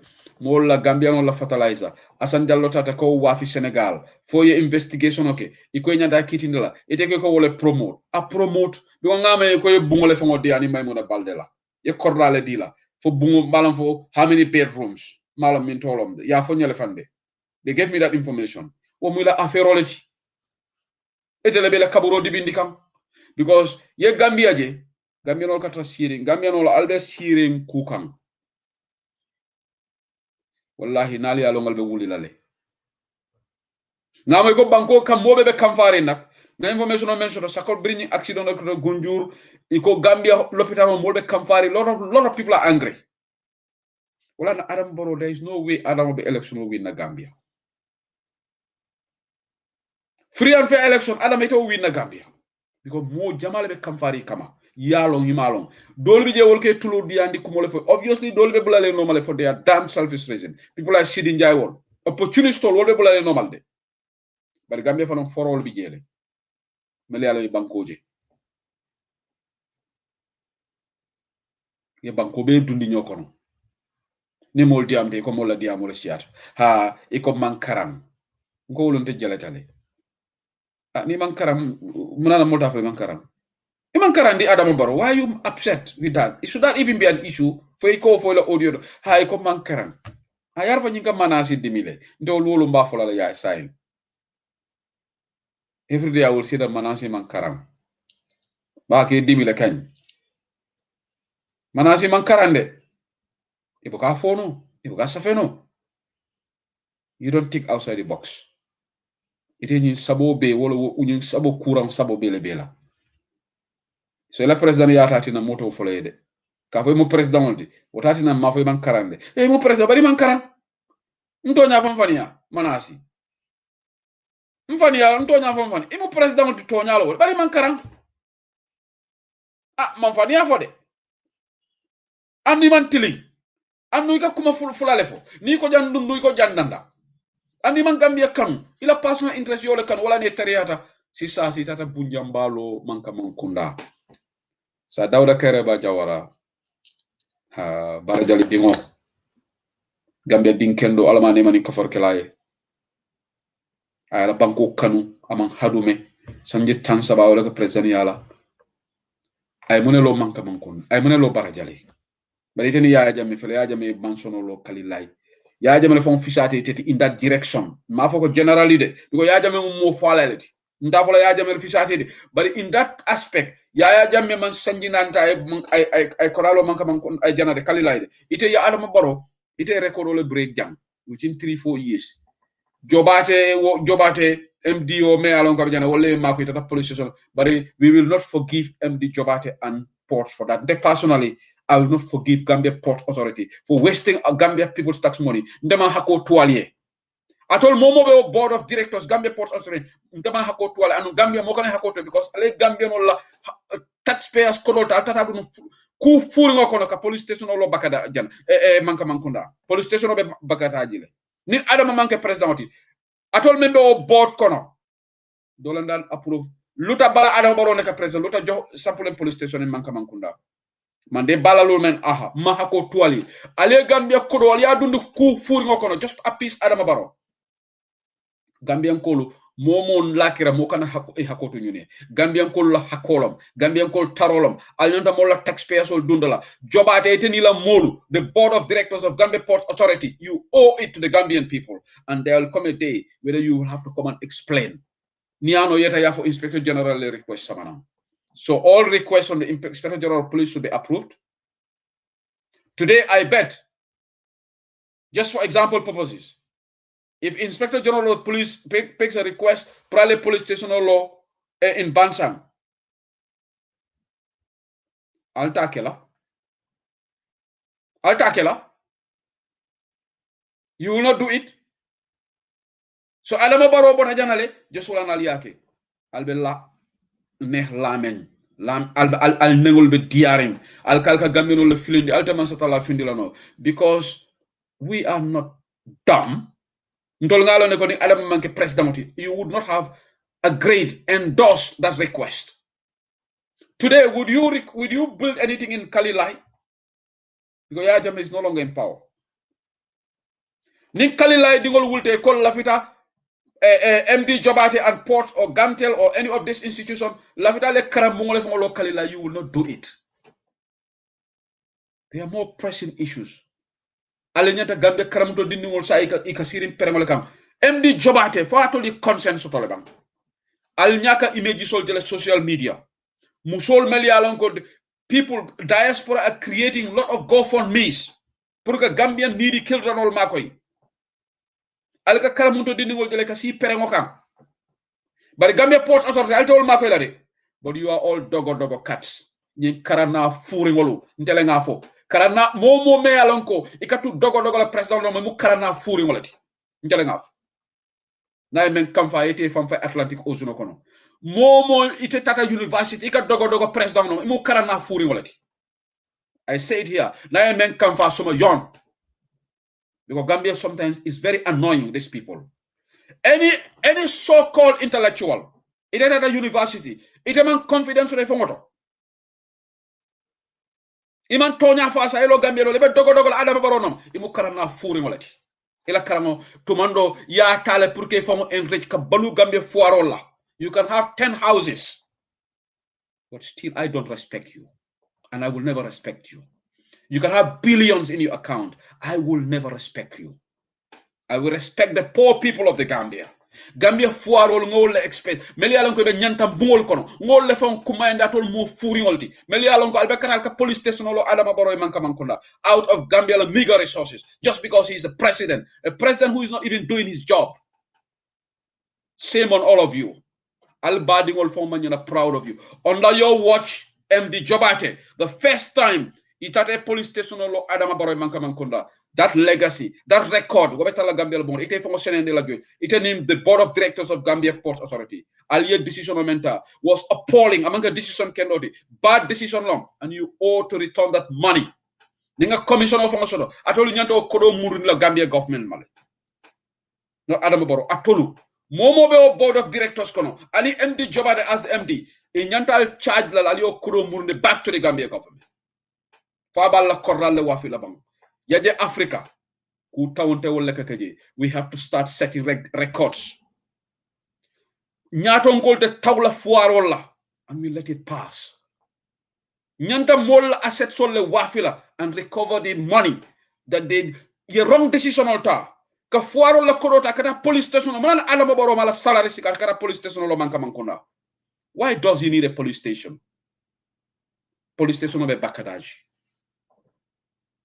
Aliyem karamundo dinol ka si perengol kan glofo man soto Gambia l'hôpital.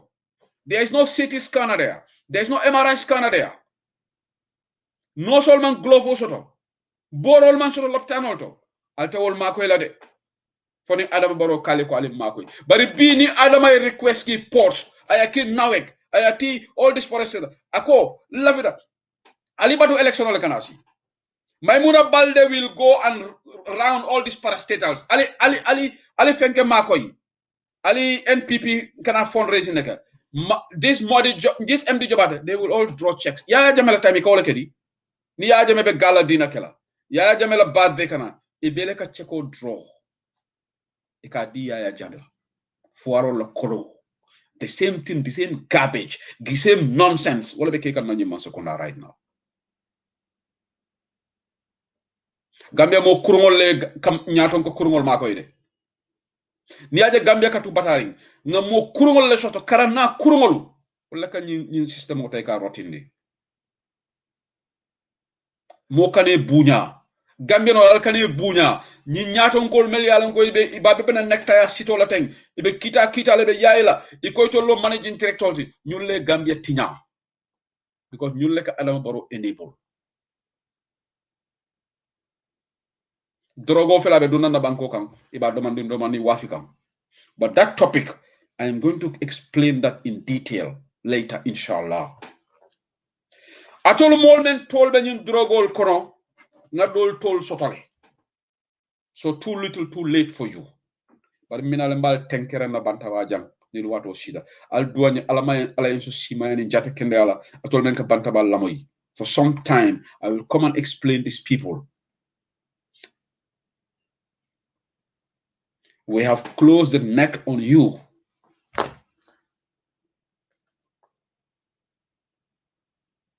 All these days, new kuyata bakele. Ano ninga mira new ko kuyale because naf Gambia funding ke wolu nyimma sekunda furingo Adama Barrow na la gango ibe na funding ke wol tinyaka. Ila damn selfish interest kan. Ila dunia hadubo kan. Bimba siri nemba siri na kona kibaro nata. And we want to thank the good people in the civil service. Gambia din kendol me galbe civil service alka information on share with us. Massive thank you to you. Mbal thank to la back mbal jaila. information men nata jang bi wala lopitano la karoti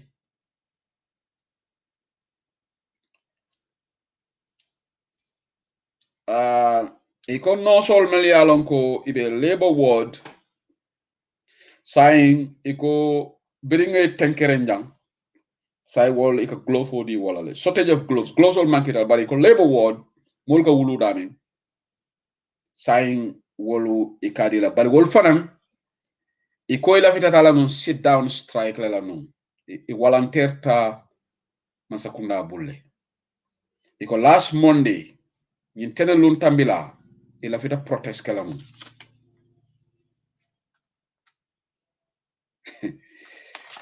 Gambia bari monon problem oti saying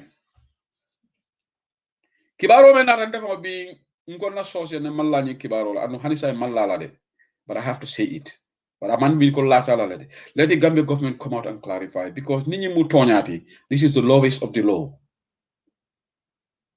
Dr. Samate ila molbe complain kan ne de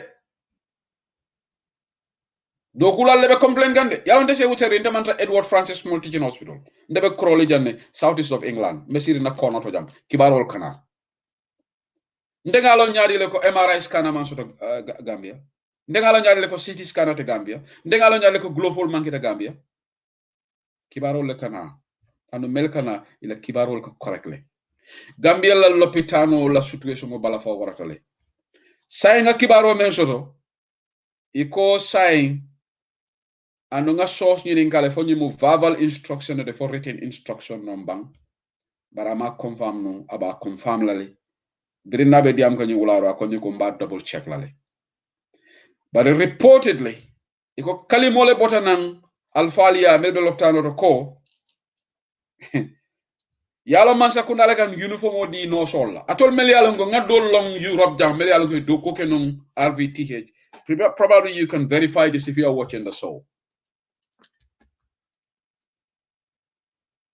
iko man sakunda kan uniform o kara no sol ye but iko reportedly and this is where I find this story incredible, incomprehensible, unbelievable, but equally I find it absurd.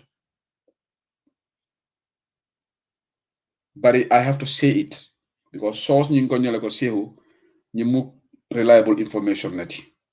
Probably they will be surprised how you got this information. Uniform olu sai commence kunda kibaro mindi ko no solo wala be fansu uniform ol karala ye kubaga wala wote ko e fongolete la uniform ol kara but this is the part that I found so unbelievable that therefore I'm struggling to say it.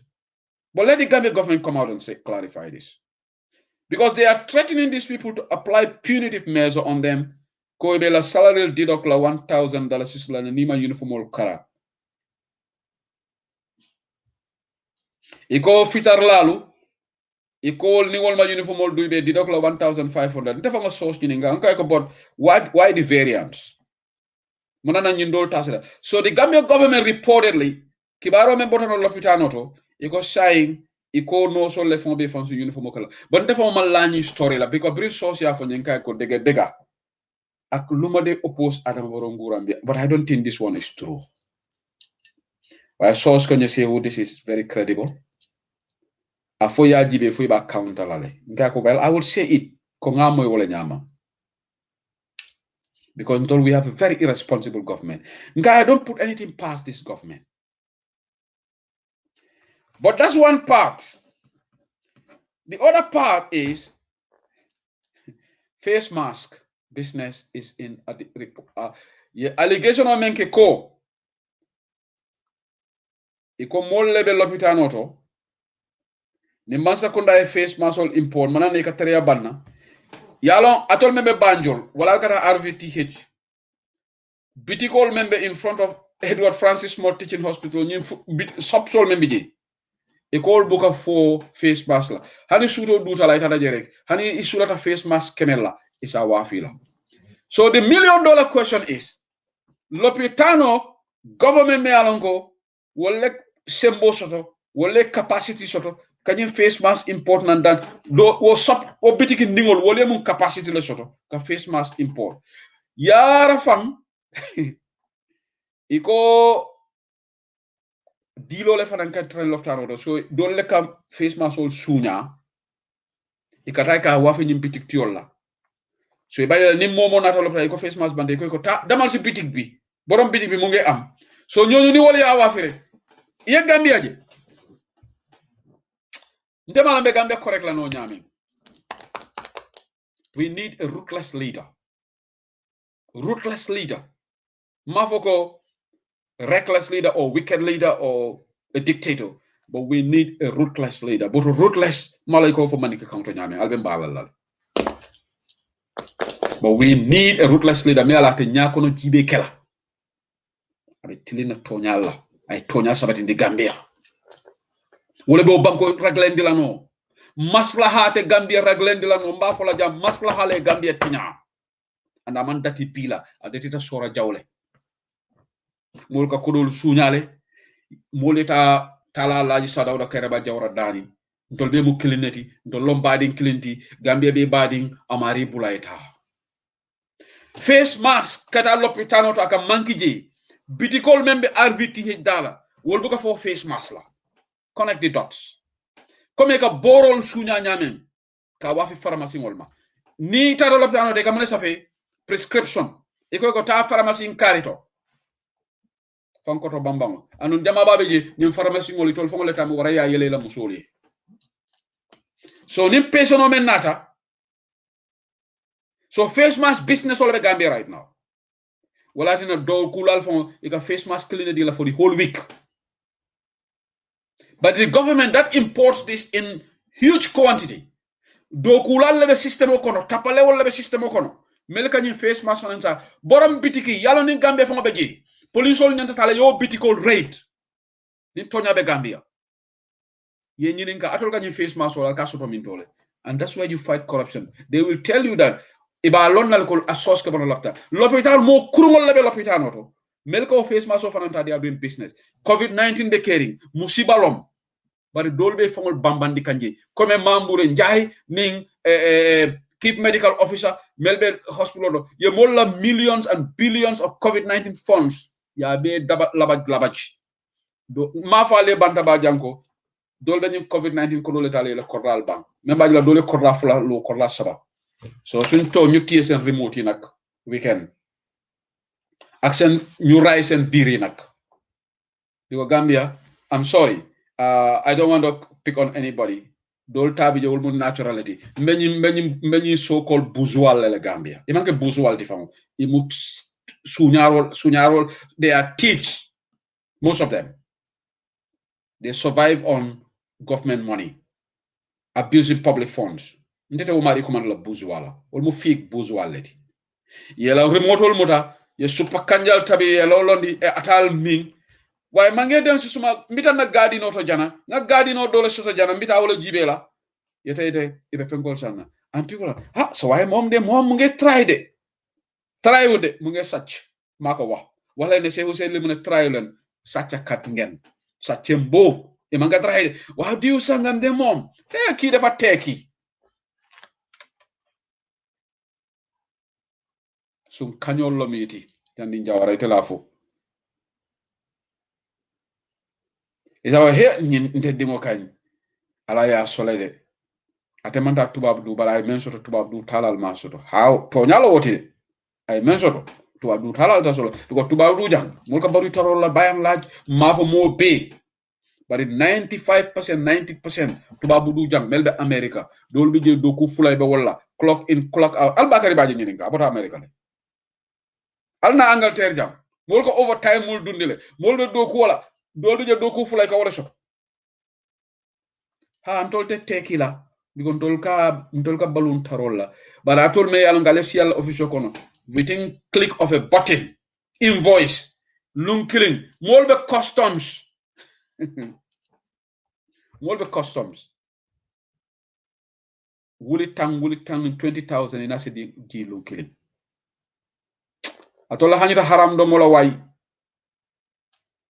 ale si ale ala remote muta moto fula moto sababe larin alla bungol kono moto saba private saba waye mane tay li fi lay dawal bi bu yagul la ko wacce wa mun nga ko wacce kañ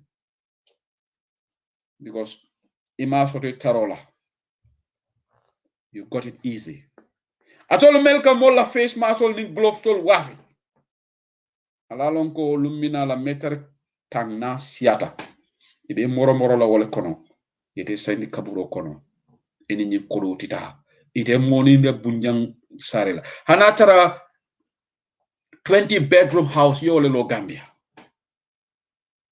yabe ke samoti yabe ke sani larangoti ite moni wo sambala kaburo kono de lunkle ba fulan ndeysaan sa way fatuna alama jam fala man saya ngani yamoy de bar saya mu bay balolti ba fulan ndeysaan ki dafa gañu waye ni law kodo be ni law moto nyima be alke mi rajela le bam alman jahali man sakunda ka face mask important so nyim bitikin dingol melbe opposite the hospital wol ka face mask bot mintole but ni Gambia mu responsible society they have to go and probe into those shops ye nyininka atol ko bitiko soto Gambia pharmacy wala alke jele ka manki boro la bam but the hospitals are without drugs. How does that add up? The government government is the biggest importer. Private business jumale sembo soto more than the central government. Bari l'hôpital ka manki borola ni la l'hôpital ko garab amu fi wa demal si pharmacie bi nek Westfield dañ ko am pharmacie bobu non fan la di amé garab because satche mbo sun kagnol lebe falin système kono wala kañu face mask sol start ka fanki baral bala fa soto covid-19 be ken dukare baylen suñu face mask ak jamma al bala fa soto foiroli bu len satche be ngena satche di jaay be face mask so non solo please momo be no soto I will guarantee your safety ngani kibaro men di jang about no solo no momo be Gambia no siala please ndu call duma ila message will be treated confidentially and unte tofola confirm this story with me ko yal bula probably la unu uniform la kara nin toñante fanan ala fa ñu sefu se li manke toñati and I will come back to Bantaba and rectify it because mole ya fonyi amari bi jele so momo ye badi ngolom fana no solom ala mari call ko fonyi ikali yalla unu uniform la kara because ñim mo kurungo ñim masakunda kurungo fo nge tenkeren so atol me yalla the platform wala moy kan na les family members also because maybe they will be scared to talk to sefu se li ya fala bitan sambala Bantaba le barintete mo sambala Bantaba mo kendol ndol sambala Bantaba mo kurungol ko le sambala Bantaba because ñin source men kan information dina ntat fofu la jam ntat fofu la mukk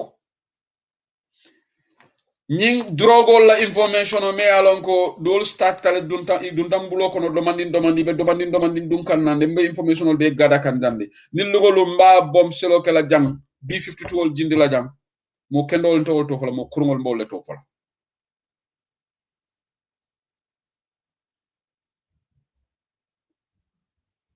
alama ale Adama Barrow man sekunda buruka 2021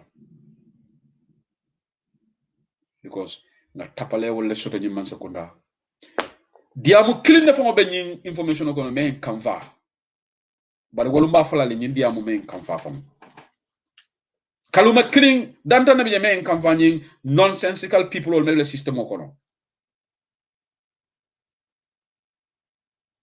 you are bragging keep bragging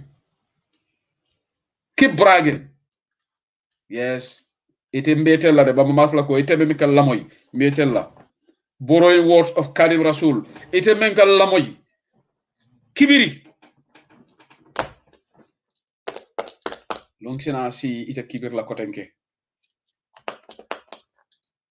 mo furing atol banko din kurngolu al mo jawolu bi molbe la keloke la alman keloke bara ali fisir wallo le sota walla almamoti Adama Barrow la almamoti birds of a feather flock together al yajaate le nyakoto wol man dahaba jabe diamula fokker fatulo ba malo dahaba ngonde biri anata na stetu soto ndebu ko sibali jibe I will never watch such characters. Bilana dana Facebook or kon nyama to tambita jelefon ko jan me mistake la me click la. I don't want to listen to garbage. Da haba menka photo on fe APRC no. Bi wollo Adam Barrow la consimbalolti. Wala Adam Barrow la consimbalolti.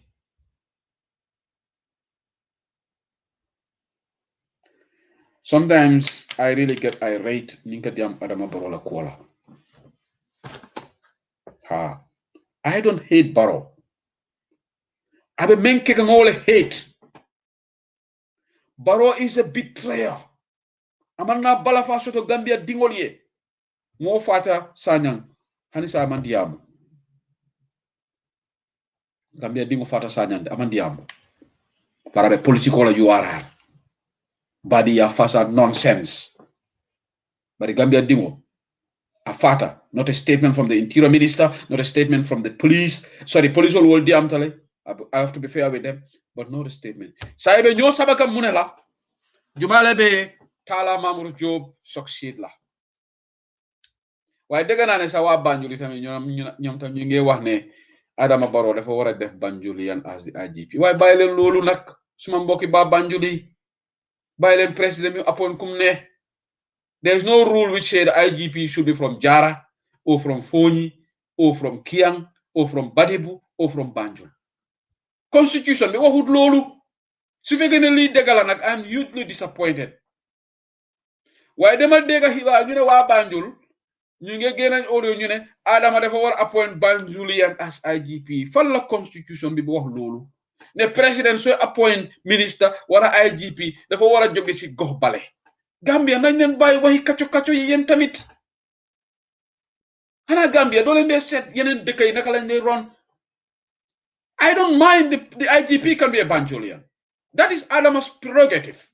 Constitution bi mom la doole Adama su buga appoint why bàyyi leen président bi mu tànn kum ne waaye imaginal su fekkee ne man tamit su ma mbokk yi nekk Jaara génn nañ audio ñu ne ko Adama dama bëgg a jaaram kooku IGP te da Adama will got confused because Adama wants vote from each of this ate Banjul bëgguma tooñ su ma mbokk yi Banjul yi waaye Banjul yéen a gën a am vote yu néew si Gambia you're just 20-something thousand votes population of 30-something thousand yes it's important but in the bigger scheme of things su fekkee ne Adama Barrow dafa bëgg a kontaan loo vote la moo ut combo Adama wouldn't want to upset combo kase because foofu la vote yi gën a bari KMC foofu la gën a bari di so ñooñu tamit suñ génnee ñu ne we want somebody from Brikama or from Gunjur combo is or Sukuta so ñooñu Adama su na ñooñu saani so you put Adama in a precarious rota Manasi mënut a jël décision dina jël décision de waaye fu mu nekk ni Manasi dafa confuse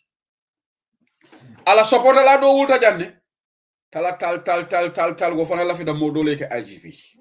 You see this is why Gambia alinga president kendo tombong alinga na fufule president okay yaya jamme la time jamme Musa anala kuriya bari jumale sansanje ka fo jamme Musa ego wa dama buga IGP bi neka wa Banjul wara mo buga jamme Musa la futo so rayde bari ne president mo soro même abulu bana mara boni no nyoto ate ka wulita rek ay president ya tara ya kuni siran kono hani sa fe be sinola he's still sleeping among kuni follow he is incompetent he doesn't even know the role of a president just the privileges ate o men sota nala o muso Fatou Babaro wo me alonko ate man luneto ni dunia dialon fa bira first lady sako aduna be fila haral ma commencer di sol lunette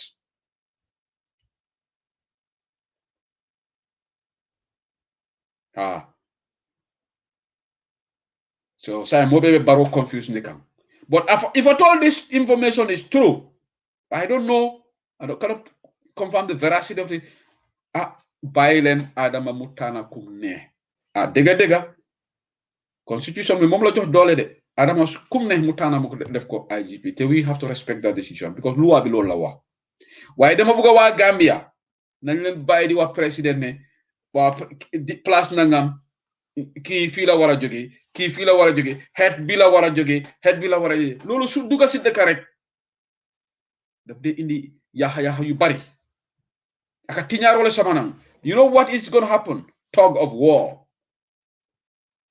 for positions. Tug of war su dugga si tug of war mooy xëcca xam nga dafa am benn sport boo xam ne ñeneen ñi dañ taxaw fa la ñeneen tamit ñu xëcca boom. That's called tug of war. Then it is going to become titanic clash. Because gox bu nekk ñun tamit ñun jaaranka yi tamit dinañ study advocate ne place bi dafa war a jógee jaara ñoom mi ngol fana wuli afa ñime banko be fala be dunta ñokono and ni wokata you know who are the winners are going to be winners all the kala komboleti because kombole vote siata so ba ya president nata rek e place be sambala kombole because kombole vote siata di if Adama is going to go by the on regional basis ka foko carte ke sociata dame Combo has got the biggest votes. So by lako nim president so nim pa ali mul president mul bula. Ali nga Gambia ali nga ning divisional bula. I have no problem in the IGP coming from Banjul. There are a lot of competent Banjulians who can effectively handle that position. But equally, there are a lot of competent people in Jara, in Kiang, in Foni, in Badibu, in Combo who can man that position. So let the president be. But niya nyimbe bekela manasile mala pala so far.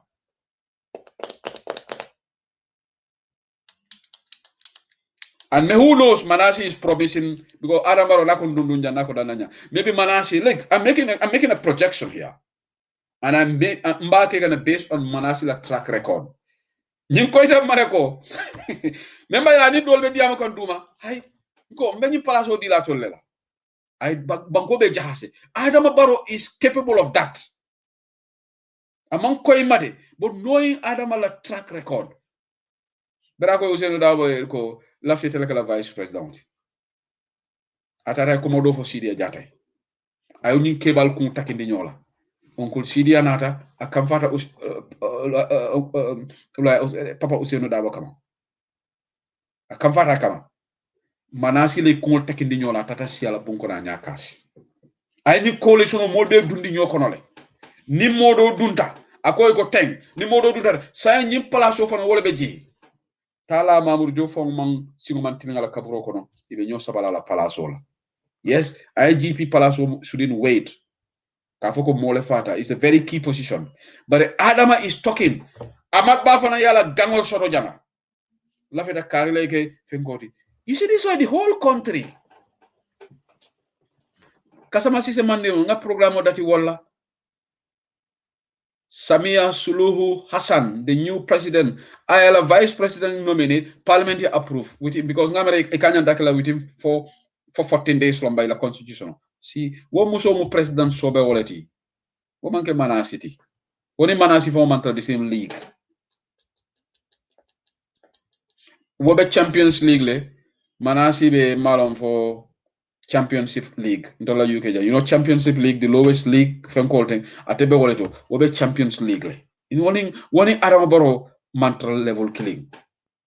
Wo karantale. Barrow man karan. Ya jela ni karambalia.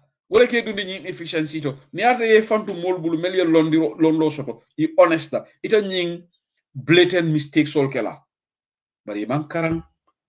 Ika civil servants all terrorize. Ibe minister sol terrorize la. Ibe talana bosole kono wareji. So minister sol besilata wasabalol. Ntofo balikari. Every day I will mention your name on Bantawa. Ntofo balikari berim Barrow mol silandi.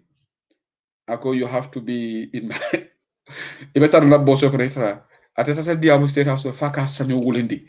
Faka fontola nyu mansa kuna mo turbalo mansa kuna. Because ntofo balikari alkali konte woli asilandi le. Let me tell you a secret about Ntofo Balikari. Alkali Conte ye ultimatum na de Ntofo Balikari la. E kay ko yalo ngalon ko be UDP le. Ani ni UDP ko ka diamole. Saying ibe fongole seneyandile ya tandi ko you are loyal to Barrow or you are out. Ntofo Balikari will be surprised how I got this information. Ntofo Balikari will be surprised. Se you send the information. But alkali Conte Barrow la key strategies. Ngade pa modu ya sabibi. Agola alski. But Tonya, wole Ibrahim Sila I choice la diala. You are either with us or you are not with us. And you have to express this. Wala na bring yellow double by what we can all remember. Alta video jibe. Ibrahim Silla had to go and loyalty show to Barrow. Faka foko. Ana may defo patient so tole. Nde no modol bi ni en neng. Ndola ni masef na mo tofo e fengol di turbado masakon.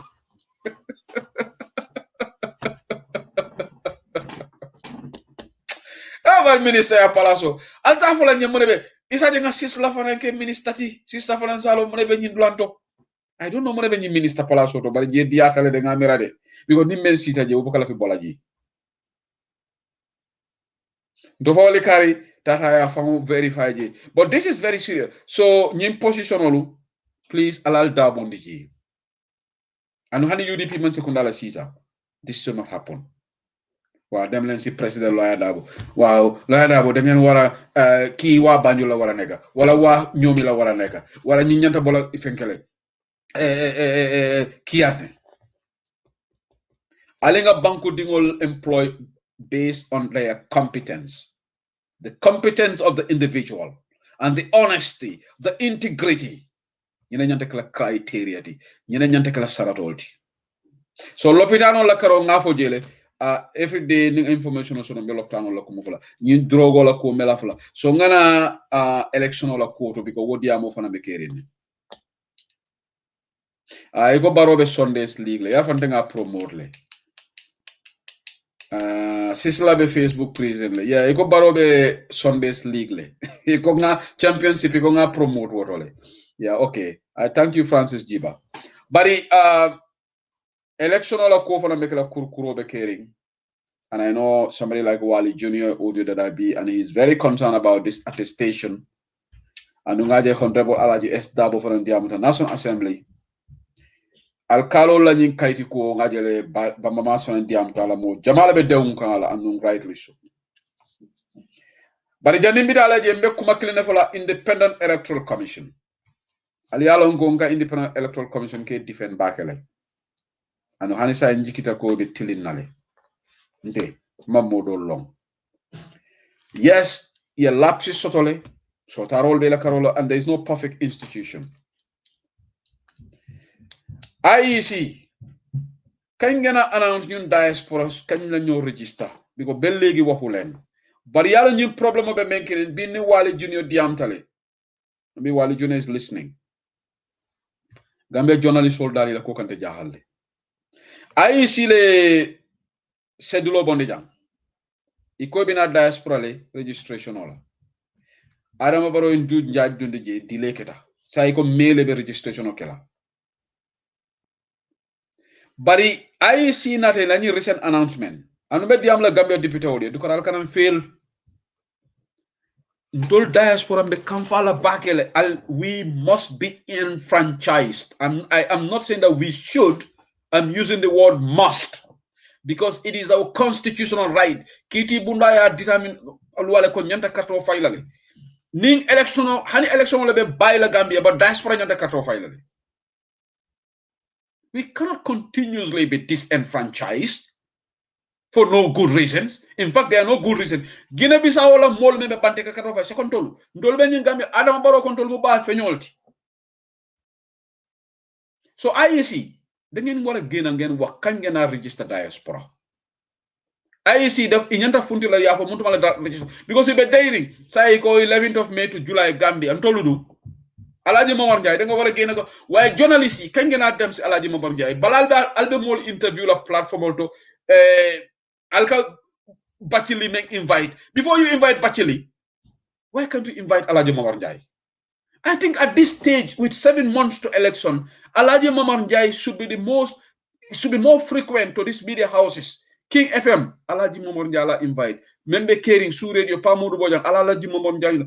I'm talking to the media houses mi ko njikite la my media house ko ni la al fode mantara walla ni so ni momo e fanjeje suma yon.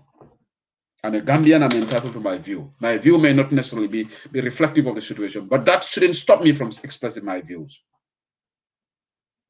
Ali Alaji Momar Njai invite Alia Nyininkan told diaspora Muntumala Mina register because we need to know more than Nyininkan Lambe Dibole Kono. I am all fearing.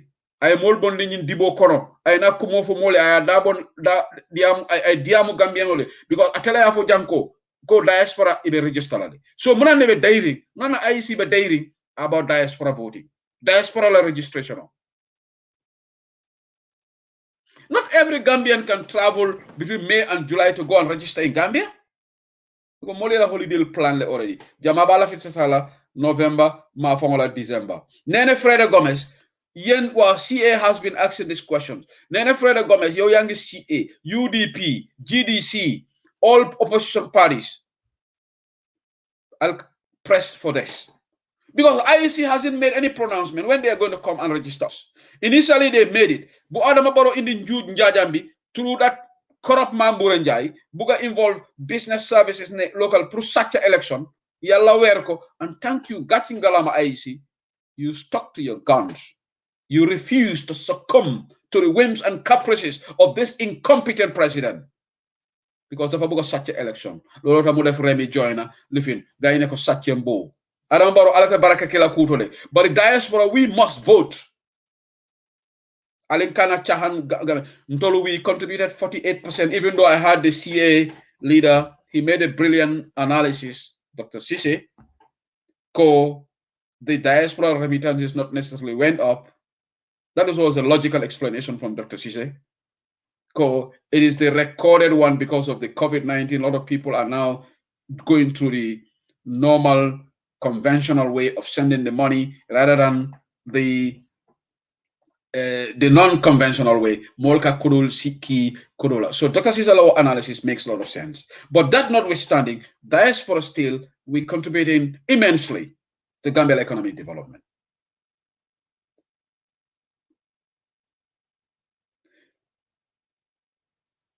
We need to have a united front because Adam Barrow Benin Tapole ya menating alafida diaspora le disenfranchise la ba alonga man support the diaspora.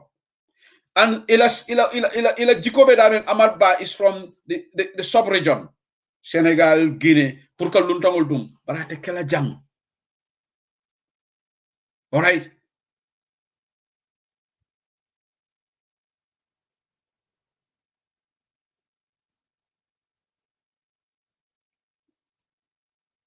Okay, while you know story go temporary visa restriction on Gambia. European Union stringent visa sanctions for failure to cooperate in receiving their citizens who exhaust their right to stay in Europe. In the European Union, deportation kola, so you go a temporary visa restriction on Gambia. I saw Sana Kamara all that. Yeah, thank you. But this is important. Nying registration. Don't remember diaspora for alinkara kofo, alinka for audio to ga kodiamu. We must demand na nyantolom inyanta dila nale. Alinka nata daring for Barrow and I mol dribble. Because Niman Carter akamta UDP, it will be a missed opportunity for UDP. Thousands and thousands of votes here in the diaspora. Or maybe Citizen Alliance Nyanda Sotola, or other political parties Nyanda Sotola. Barrow will be over the moon. Then diaspora man Carter Barrow will be over the moon. We are very important. We must vote. And you know what annoys me? Every Gambian, according to the Constitution, no matter we are, the Constitution empowered us to vote. We are entitled to vote as per the Constitution. So, Alaji Mamanjai, why invite len IEC, sisen just show be somebody from IEC, pour munyo lerali, wahal Ansu Jack, invite somebody from IEC. Let the media come out, new leral. This is the role of the media. But Gambia media, some of the Gambian media, they're just a joke. Media is just inviting somebody to interview. All of media. Who can be a journalist. Anybody can be a journalist. Sisla can be a journalist. Kadinjai can be a journalist. Lamin Kamara can be a journalist. Because all you need to do is you create a system. You're Mosamanaya interview, then they call you a journalist. But journalism goes beyond that. You have to probe. You have to be on top of things. You draw quo from Felisai Bukaf.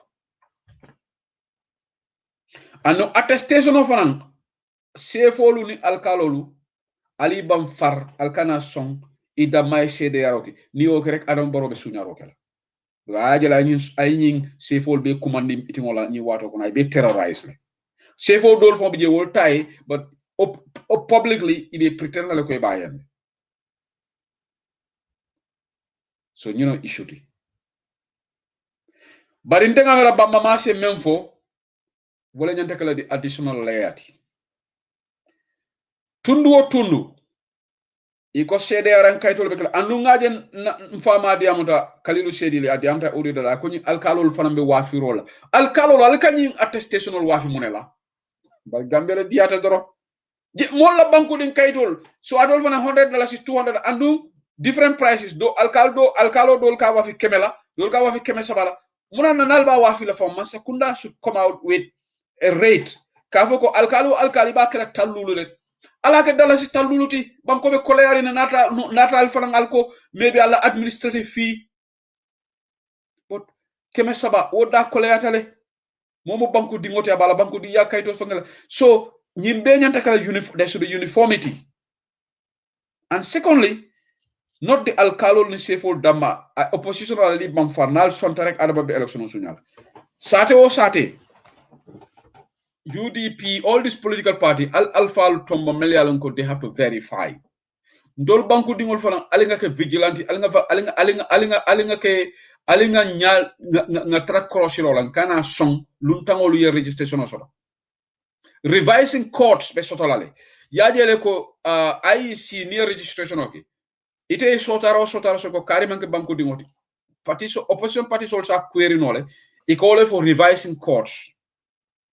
So we'll list to ole kila court for janning court ba decision otal o mari takato fayla alien nyanto soto la Gambia dingol ni election manke chahantu nga trasiri rek adama luntangol ni election ke nga tra complain la wotena problem solve la de sign non anu election bu ko sunya election lungo aka sunya le well before nga nyim fali yenne kudne ko domi rew bul sani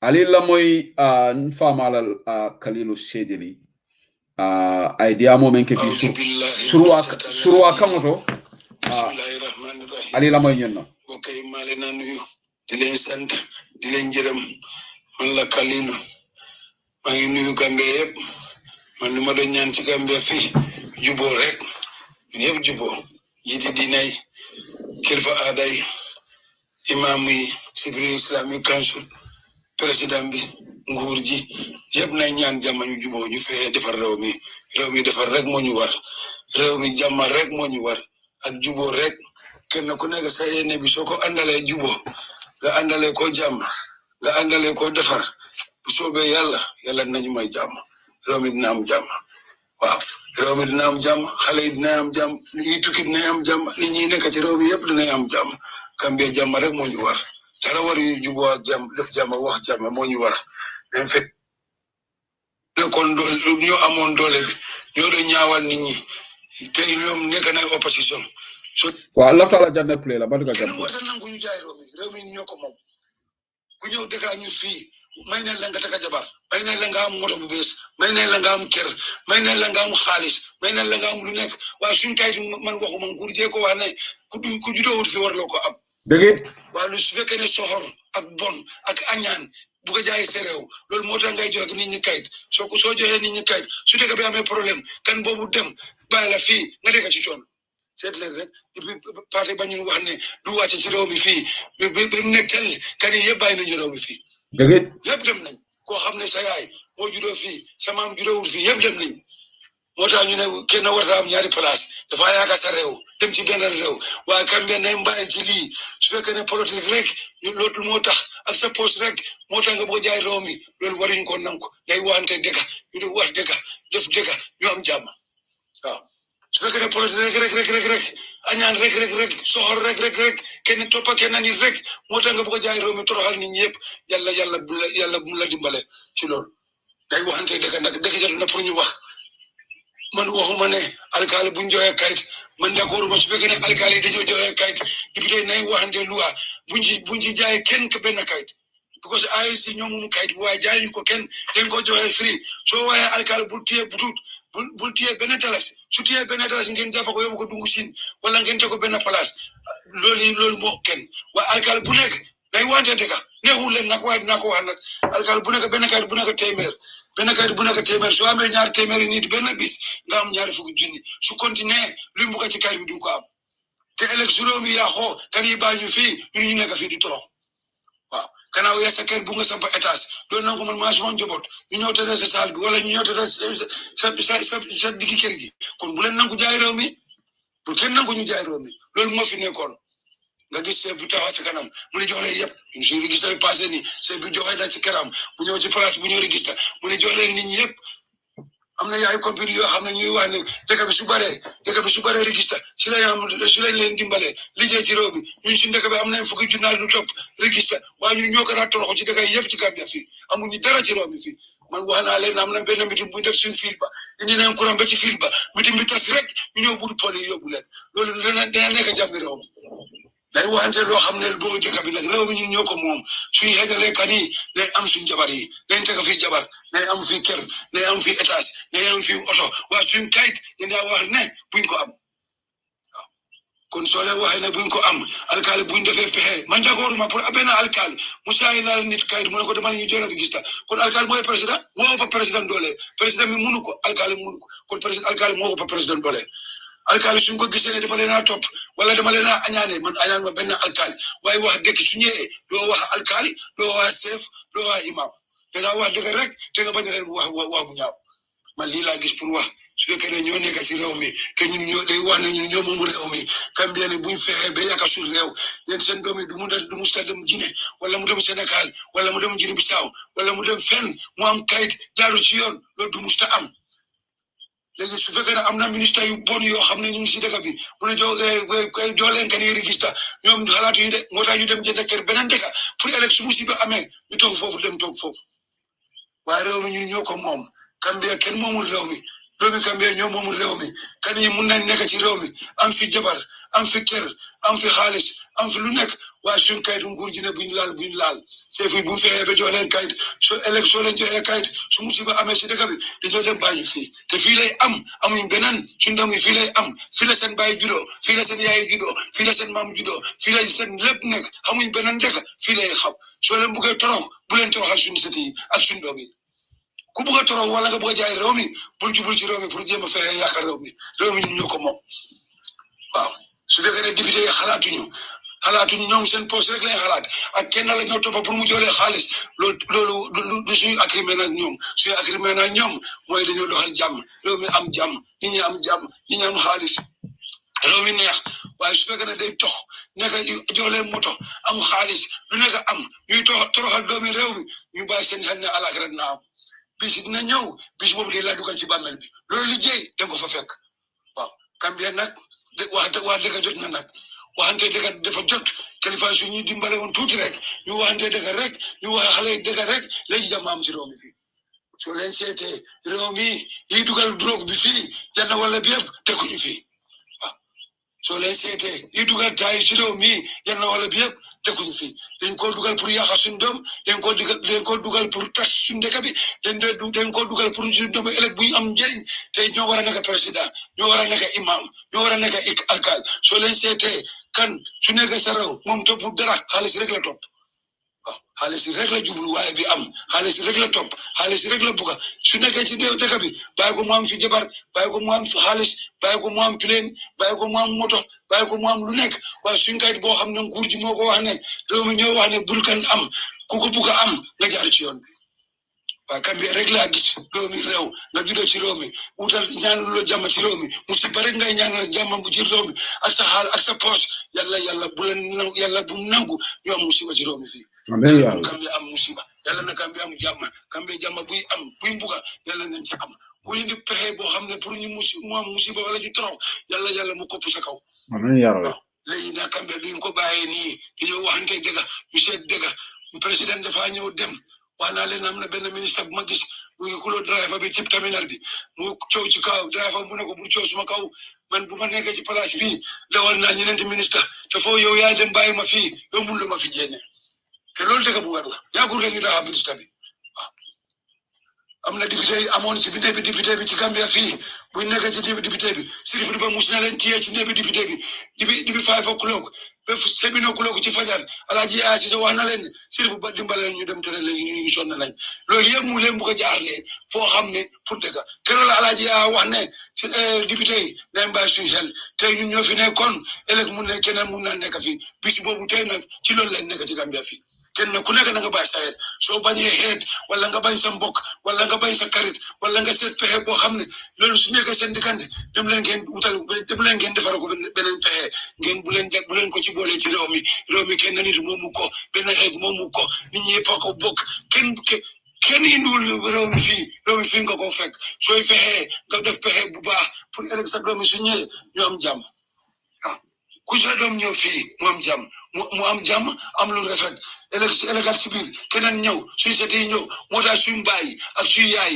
ak suñu maam yi ñàkk na lu nekk ci réew mi fii waaye jaayu réew mi abaraka bake mfama Alhaji Kalilu sedili darankol buka tinya abe diam kan surwa kan wala bari ni kayti ko luntangol ye dabon dina kayti ko to ako luntangolo e fengo be le soto Gambia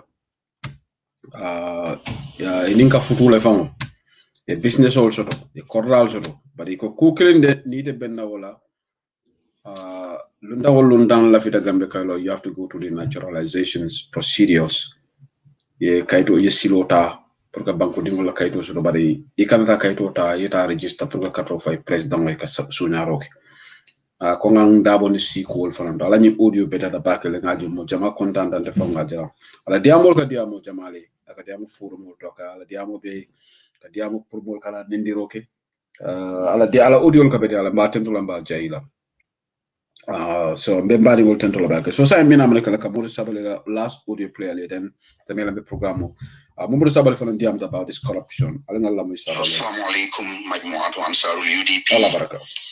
Be forumo kafomol be kontonna be nyaton kol kontonna ndilal badi Muhammad Sabali ba fa assalamu alaikum wa rahmatullah. Ka kontano tandi dron albe do ko menna analla kafo ali sobe ya mem muta na bankola kuwala banko me alonko abe sila kurun wala kan sila jawo na nyaton ko lialo di wala kan adun abe sambala sato mento to mando bato atekelam be kairoti Ronaldo mulita pour ka banko bondi wo sila kurun kan ka transfer eta silo la me alonko wala ben sambala kaironi yiriwa nin tenku nin sabato sate oto Allah do ko mo nyanta jayila la nan kontanta bake ali meeting o men ken weekend tambila am fama foto leye min karamo haja binta bata bali jadi ana ali bunya ni horomo men tandinna je kontanta bake mbal tentula mbal jayila bankola situation obe nyame ali ya lonne mbe ya lonne man sakundale be mbulu me ya lonko amam banko dingol ila solo amawo ke kuti men kumayata bankola tenkumo anala kairo ima sabati ndino mol jakal dafa musul buka hani ka finti sai fente fo luwantaya ani nyapin kamo membe banko kan armed robbery kuma de aussi fabe banko ta mol be fala kuma buka faje sinfa buka taje pour kanyin ko walta ke correct bankola na fulo fanko me alon ko bele dentala abe tinya kan abe sunya kan abe tapale ya kan haniti ya fato man teye walatin Gambia na situation mo be la responsibility len pour ka simfata ka jiko Adama Barrow na bankola president anala nyin keren kafo me ya lon koy ben na bankola nafulo le yoron na kam ka sambela satol ko ka bunjangol loje ka samba Dakar ka bunjangol loje ka dundi bank account sol to me ya lon ka manyan na dum naje men ka munta ko first lady la foundational account nyin keren kafo ngi bundi na buntu ngokono ngi bundi na tiyatu ngoto membe state house for banko fanko ase banku dingol nafano President Adama Barrow anala mansakunda nko itol fangol lesay wilita iko ila mansakunda is a corrupt government tapaleos ya anin kuruya anin sunyaro le wajabita ila mansakunda don tema fo Adama Barrow ya fo Standard newspaper ya publish lokumo ila front page iko front page the government seeks World Bank's help to fight corruption iko Gambia mansakunda ibe World Bank le dani kansa pour que makoy ka tapale ya nin tilimbali ya nin kuruya ka bank ila mansakunda ale ñu ko mo moy la de Standard newspaper ko kanyin read waleto ntama fo na politiko mbuka fania fo je mbuka kala mo kan Barrow na la masakunda wolle ko to la masakunda a corrupt kale sai ko World Bank yene ma ko Allahu akbar barinko ite president Barrow ite bunjanki o me alon ko ye bunjango lo manka mankunda me alon ka bunjango sifana na mallo Gambia ani ya jame ay kanilay lo nyawonya ya jame bukela bunjango non kanilay bunjangol be kanilay bara mom bunjang lo fa bunjangol be kanilay so jarol le ke laaje bar Adama Barrow e bunjango me lo manka mankunda ko ajalta jaka Adama Barrow ya fa nyaay million jelle dépense ani ko lo botamin tole ka to nama o sene yandi nsa fono le ko na banko man sakunda la kodo ay woleta ay bunjam balo wala na title ko to le di ala title ko to ngole de nyim president wala ana president ba mi alon ko ala la nyino ka tele be la president ti bari na buntu mo ba tele fanam bulu mba nyinin kala mba kuson sonna mba kisi la sahib al qasr ya sahib al qasr ede bunjam ti ba mbe nyinin kala nyim bunjam me yalo manka mankunda akodo botamin tole ngo sahib al qasr ila mansakunda ba fo la nyaadi le ibe tapale yani sunyaro kelela waya trete bunjam lo manka mankunda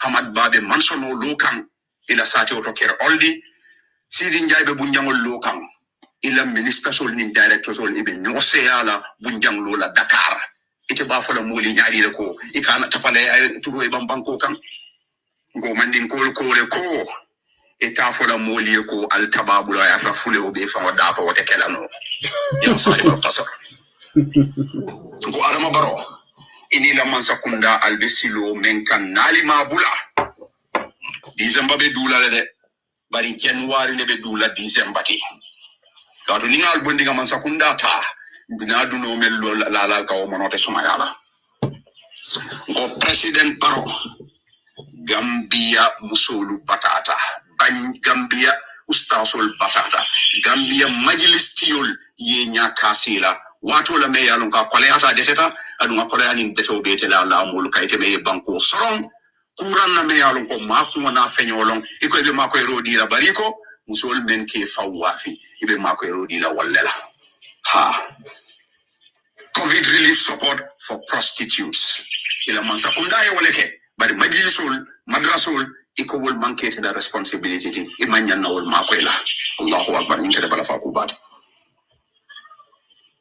sahib al qasr mbi ya marla mbi fanga ya marla ko ite fanga la fa eko Gambia be de muina dimbayati woto mako e ro nyaabe kala anyanta dila mo belela imanyan na side do mako ela ye nyaka si side do la yetutu wala o manyan na kala sahib al qasr bunjango mari be men fole e wolen ko ila nyin kulungo men iba nyaato kulun jiban tamolen woto molu fuban ila captain ya amamol nyaabo mol be batale kono dewo anin jakalo ko nyin kulungo ase tuneno wati makamol men kata sanyang o kata taman se rolati ali sahib al qasr Mr. President ise hakilu to nyin sangoto 2021 leng bari se todo di no nyin sangolalde kadi fangole lotay ko ibe samol le samanang anin giraffe no samol elephants ibe sambala kiyam koliye mfamo badi ngol ya le don ne odi atale bari sahib al qasr kiyam kol fanang sai nyamental de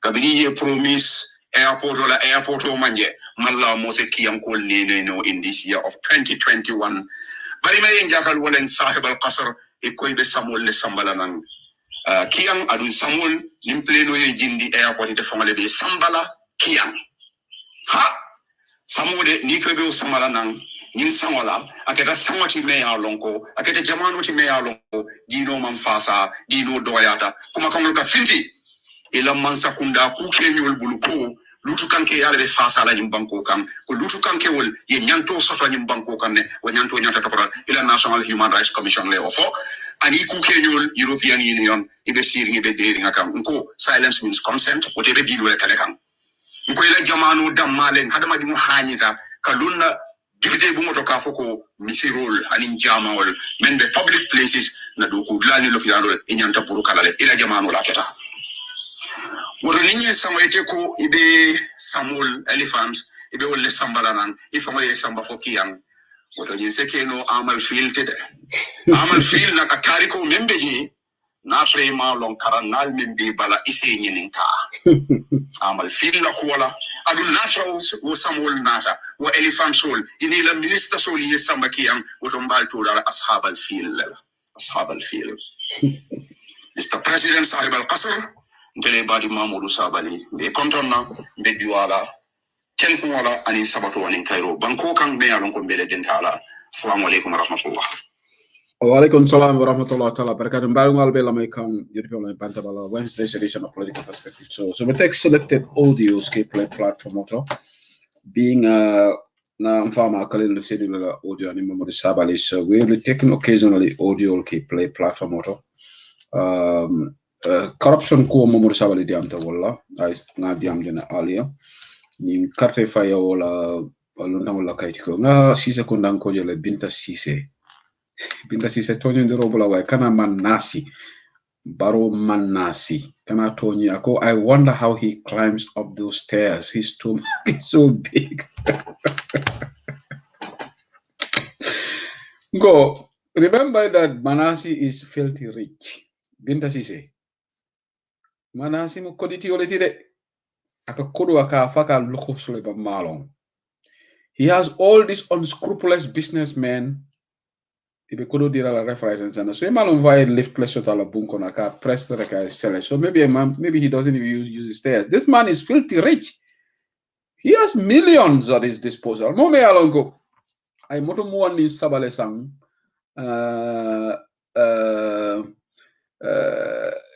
I moto mo ni sabale sangala NPP so fata Manasi is living large fe ma jesa fresh tanyaming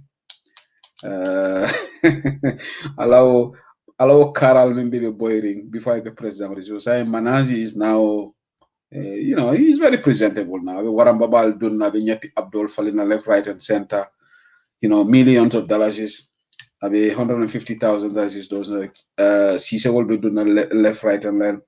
Yes, Manasi kodo mankala problem to right now. Wala na be balandi nyudulanto. Air condition oba fail left, right, and center. Ibe national anthem o kumandila maybe motoli yelela. So you convoy bal be fenkela be terla ba blue wave la. So these are just new londali lol today. Minister Lolu will find the privileges and in padiem that's it. Well, I know from Fakanje. They are not working for us. They're not working for the Gambian people. Manasi is not working for Manasi doesn't care about Gambia. I can say that here. So Manasi is not going to struggle. So Manasi is in a different league right now. But he is a very corrupt person. Nimbo fola mbukala fika fo lindo mandingi alama baro hadu meta kodo la bakele kodo mala problem monti so mbari ngol me program kumvala journalist ala barakataka is 60 minutes past 9 o'clock right now in the UK 60 minutes past 8 in the Gambia. Thank you to everybody that came to watch us on Million GB on Facebook and on YouTube. Massive thank you to all of you. A lot of people came to watch collectively on Facebook and YouTube. I think our Facebook, the YouTube viewers will never increase significantly. A lot of people now enjoy watching us on YouTube than Facebook. But it's all good. We'll be broadcasting on both channels, just to because some people really on YouTube. You can enjoy than Facebook.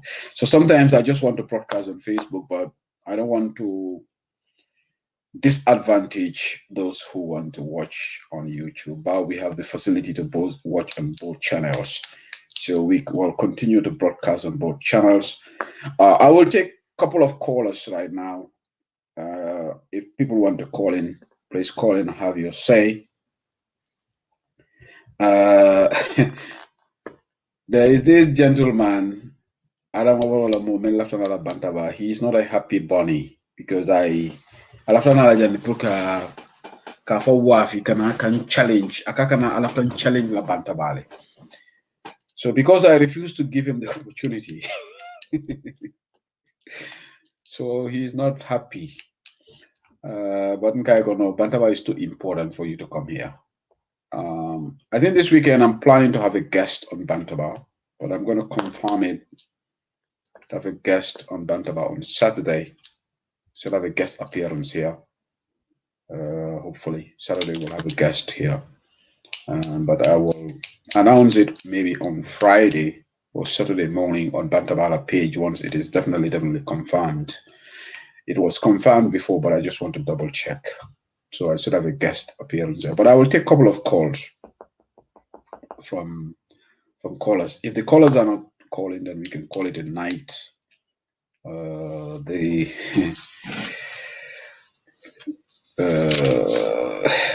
Sometimes the level of indignation Adam Barrow attitude akan fenkele akan put off le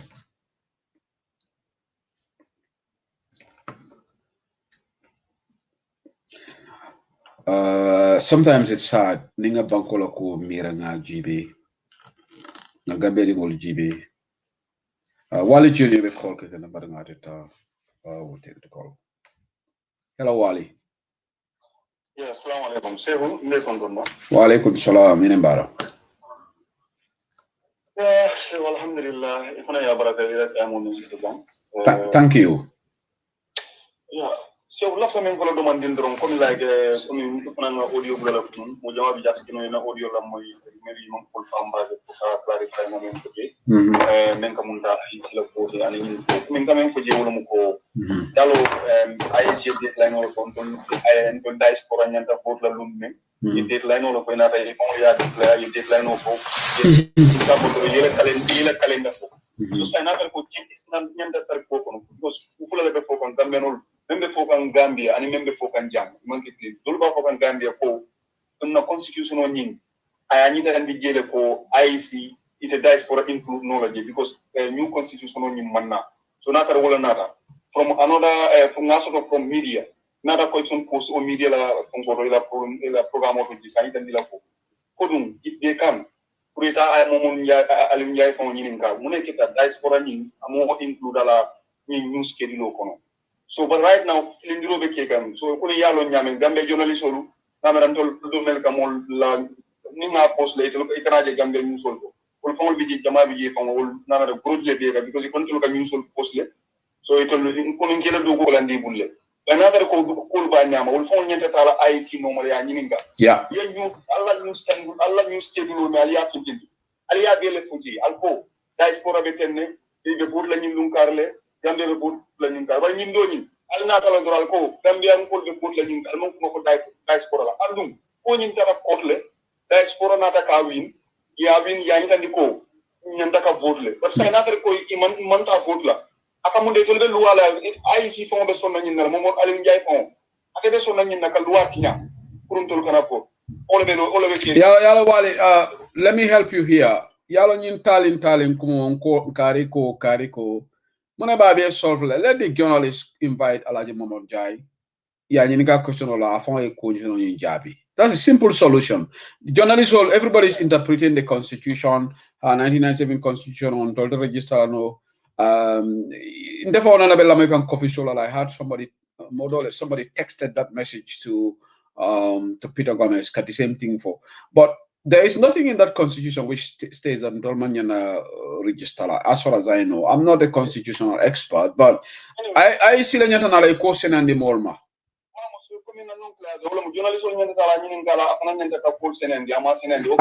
A press conference commanding all, yes. Yeah, but Kentela next page me alon ko nde personally hase nde fango hal atamadi wala Kenya no hakili fulo men soto ila kodo wala mu folo wala mu penti me alon ko jama jamo be siaro kan wala mu ko nde la question men de anu I will be very happy na ko mo sunyi ansano na ko itul ko mo alkalo be na la be mo la citizen alkalo ba yitandi la mo la men nyanta bodla and it's safe. So what about the place like Chipakunda? Alikaro never visit my compound. Alikaro don't even know my father. In place like that, people left me and Pakote areas, about Garage or Kata, and in Chipakunda areas. Alikaro doesn't know. So he will be handled and yadile. And don't find quickly never give me along one yanta coffin. The man, Intama for coming like Yalo Nimma Yanta Plela, referee. It have a referee to Tlina. It's another from publicly Yapoko, referee monthly.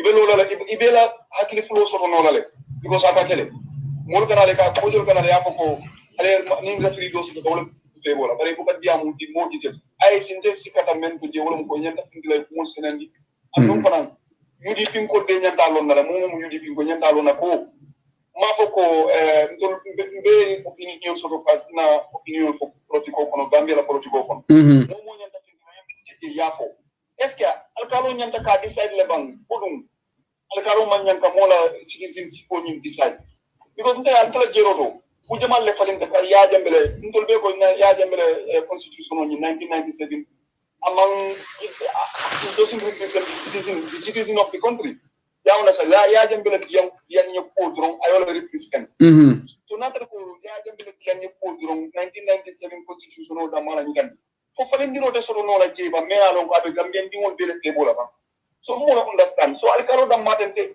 molla alkalo manyanka mola kanyi kandi ko ina nyanta botla ina manyam botla so wala muntella okay wale nanga nyine ka simple question angela coin understand okay yeah. Let's give an example. Wally, we have a Gambian, forget about Dipakonda because you always reference Dipakonda, but let's say in Tangi, okay, or in Kombolamin, like nga moskeba taraje wala nga mo taraje me alanko due to financial reasons among ID cards or among passports or so Omari left a cartel file. I want to ask you a question. How should that be addressed? Well, should you say that person should not vote because of Amarela financial predicament? Because among a birth certificate of Filtama, for example, you know, not a lot of people keep their documents in the Gambia. Yeah, so Omari situation cartel file. But if you were asked how should we treat a particular citizen? Yeah, the easiest way to birth certificate also.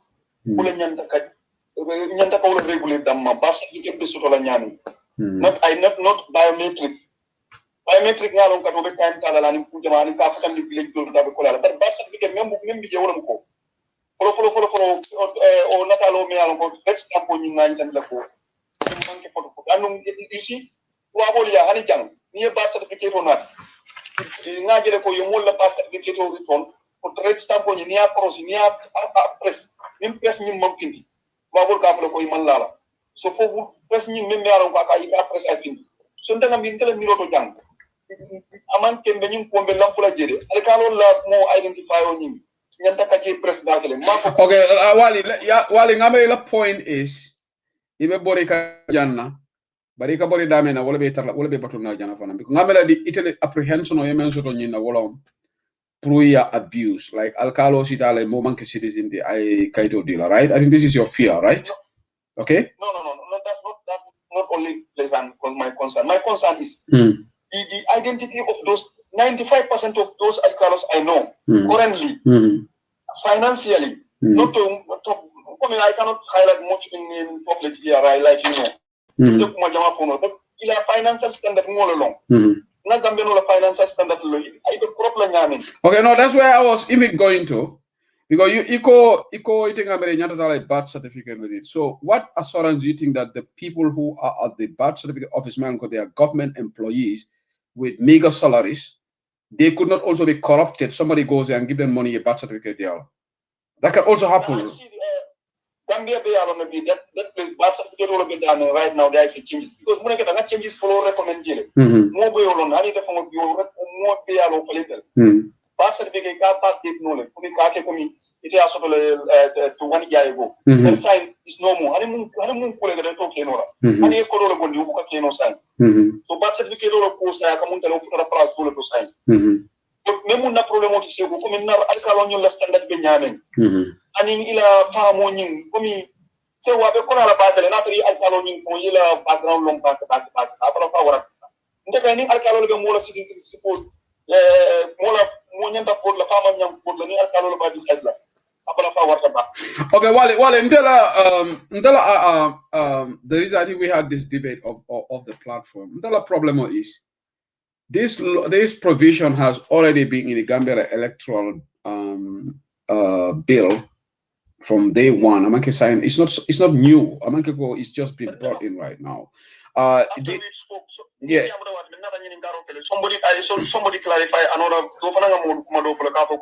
no I can't confirm le ko si voters card so barika puito le bay fu adi right dila mo la private vote man tariji mo do fana yo confirm so amari ko nyaari sorry can you say that again could like alkalo ba yitan dila ko as voters card so to no le abol do mala confirm la barata nyi tan no la ka foko abe kayto men dile la o kayto nyi abolo dile le kayta de voter card so la dame yertaji but what is that man I don't even understand what that person is saying because if alkalo can confirm because the voters card is the vehicle to vote.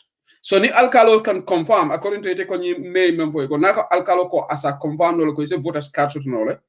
So what is the difference between this process and that one? What the person is saying? I don't understand what that person is saying. Like come in misali killing for them follow na tar upside open ikana alkalo ya o sefo ya at the stamp for the bible elo at the function stamp for the bible with the date and orders a baby date ayata ayake kaito bala it a different place me along ko alkalo will never be there ita voters squad kato nyim fanan ka request ki ya family with a different date but the same thing is happening Wale now. It's the same procedure.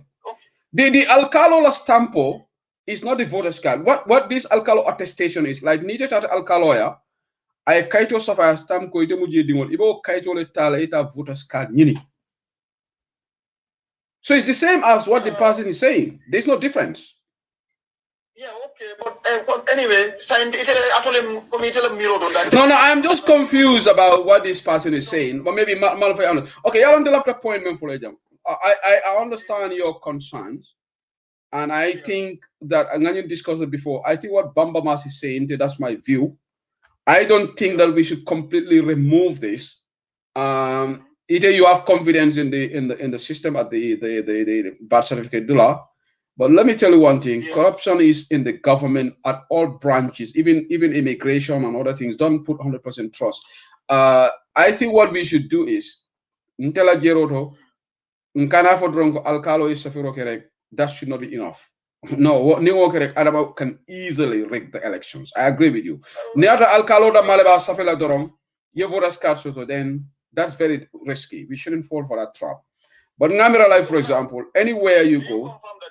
Do you confirm that you personally confirm that Alcalo they have a meeting with Adama Barrow in Bankamafunda? Is that? Well, I had the rumor that they had a meeting. I had the rumor. I have the photo, but I cannot verify. I cannot define a photo so that I cannot authenticate for Tonyalom. But then we all know whether the meeting happened or not. Adama has told this Alcalo and Sefo that they should support him. I offer it.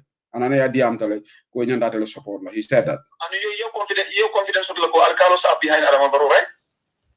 I have a suspicion because they will publicly show him loyalty, but privately, some of them may not even vote for Barrow. While yala Benjamin, you don't like Alcalo for double Adam Barrow, but publicly to safeguard their positions for loyalty to Barrow, otherwise he would sack them. Yeah, one witness I have this mentality financially all these Alcalos will be right behind Adama Barrow because Amarba has already mentioned publicly. People know that Amarba has already mentioned Alcalo. And I can tell you this. Yajale mus baji emem fojang nabe hakil kilo mus baji ko there should be 5 elders. Wala kake 5 elders plus the alcalo. It's not only alcalo's word, but sate o sate alcalo and wo alfali manya na kala odina alfali. Membe kala sate ye sate o long ye sate o you know mu kebaleti 5 elders will bill nyanta verify la ko ite mu je dingolti. Then amenke ko alcalo, and this is what Bamba Mas is trying to explain. If we talk about alcalo, ndola mind can reflect dami. Akata wala mungo ndolbota sate melto village yoso. Barnin na the polarity for election. Nkamintola mention te ite benga maranga plan mention de jelon. Sukuta is not the problem if you talk about alcalo issues. I know. Musimbala the same thing. Okay, Gunjur is not the problem. But my concern is always, you know, that 100% is Dipakunda, Babum Fati, and the others. However, while let me understand, okay, you keep mentioning about Dipakunda, all right? Dipakunda is just like Sukuta. No, anyway, I understood it very well. So, personally, okay, it's good. I think you are. Until problem is, and excuse me if I got it wrong, but I think you are reading too much into this because one problem is, amange ko ebe dun alkalo la bunkono ite na damare kai kaito sofeta, and also because ni alkalo yoke it can be challenged. You have to understand, like ni alkalo that I 100 attestations of it dipakuna, and you see this list should be validated by every opposition party. For example, nil list of the yellow IEC code, they will publish the list of names, every word. Right? Near registration, okay, they will publish the list. And that's where the opposition should be smart enough to go and scrutinize every detail of that list. So ning it yalongo UDP, like for example, Dipakuna, UDP will have people in Dipakuna, Melialongo, they know that place in and out. So near Samba Sedili la near JJ, and it raises an alarm bell in the Dipakunda. UDP can say, you know what, who is this Samba Sedili? And if they have a doubt, then they can write that name and challenge it at the IEC because this person is not a Gambian. And that's where the IEC will then take it to the revising court. I think you are looking at this court, okay, that's it. The person is going to vote. This is going through checks. Yeah. So, let me just try to say something here. Say we see Gambia. Like you mentioned, you cannot even mention one word challenge will be succeed. Ni election of the caring. Gambia no man believe challenge. If you are not satisfied, you can challenge something. But Gambia can succeed diamond court challenge. High court la decide la court independent of our judiciary. But the problem is say we member caring be. Nte bukala pinte personally nte fa ko di nyameng. Bon. Janim ben nim so follow. O janim be fen challenge la follow. Ngaje ko na fault be dame ngaje fight follow. Fonga lo member caring. Anyway, hakilo mangi kilinda I agree with you. Yeah. Komi alkalo la karon nte personally. Ngalo na ko nte bel sirinja ngalo. Anu na mfanan nim mol mel ka diami ka information dina. From 7 months before ni alkalo ICB la pool announced the alkalo la pool complaining you did not 100%. And nun na do ko ngaji amad ba fananta publicly. Ite alkalo ite men ka diamu te nge sutere. Na moy koy ka mol bali. Ayalo nyaadi la ko o ka mol bali ka kayto dila because alkalo mo kendole. Ya wona sa baros amad ba ñol so bay kullo ko nole. No tata ka challenge o te gagner la fam.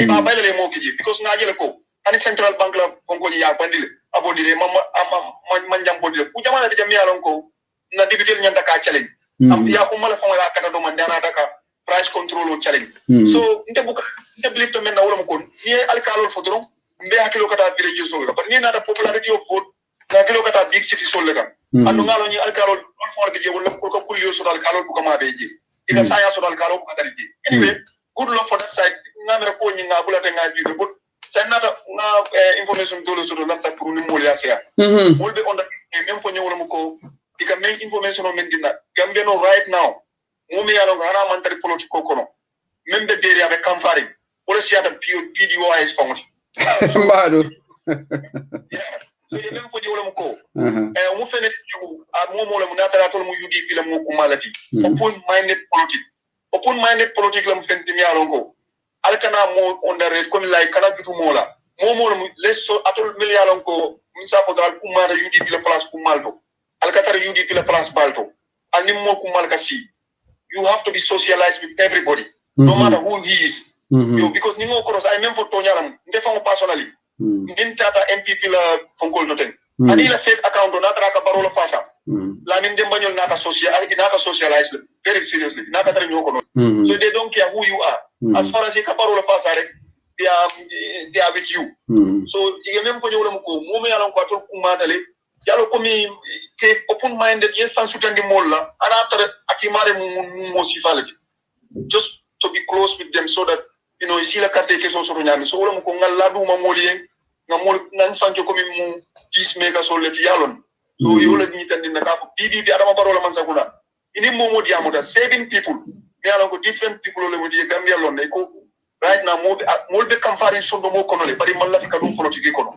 comme ay quand même fo jare pour molie ifangolu foyandi mo kan ifango warandi ni moli ya doman I agree with you on that 100%. Politico ni be nyini ndirola iba nyane manyana waro sambala je because ni warata ite be jumala convince for the person so mbe nyanta we should be careful but at the same time we should be open minded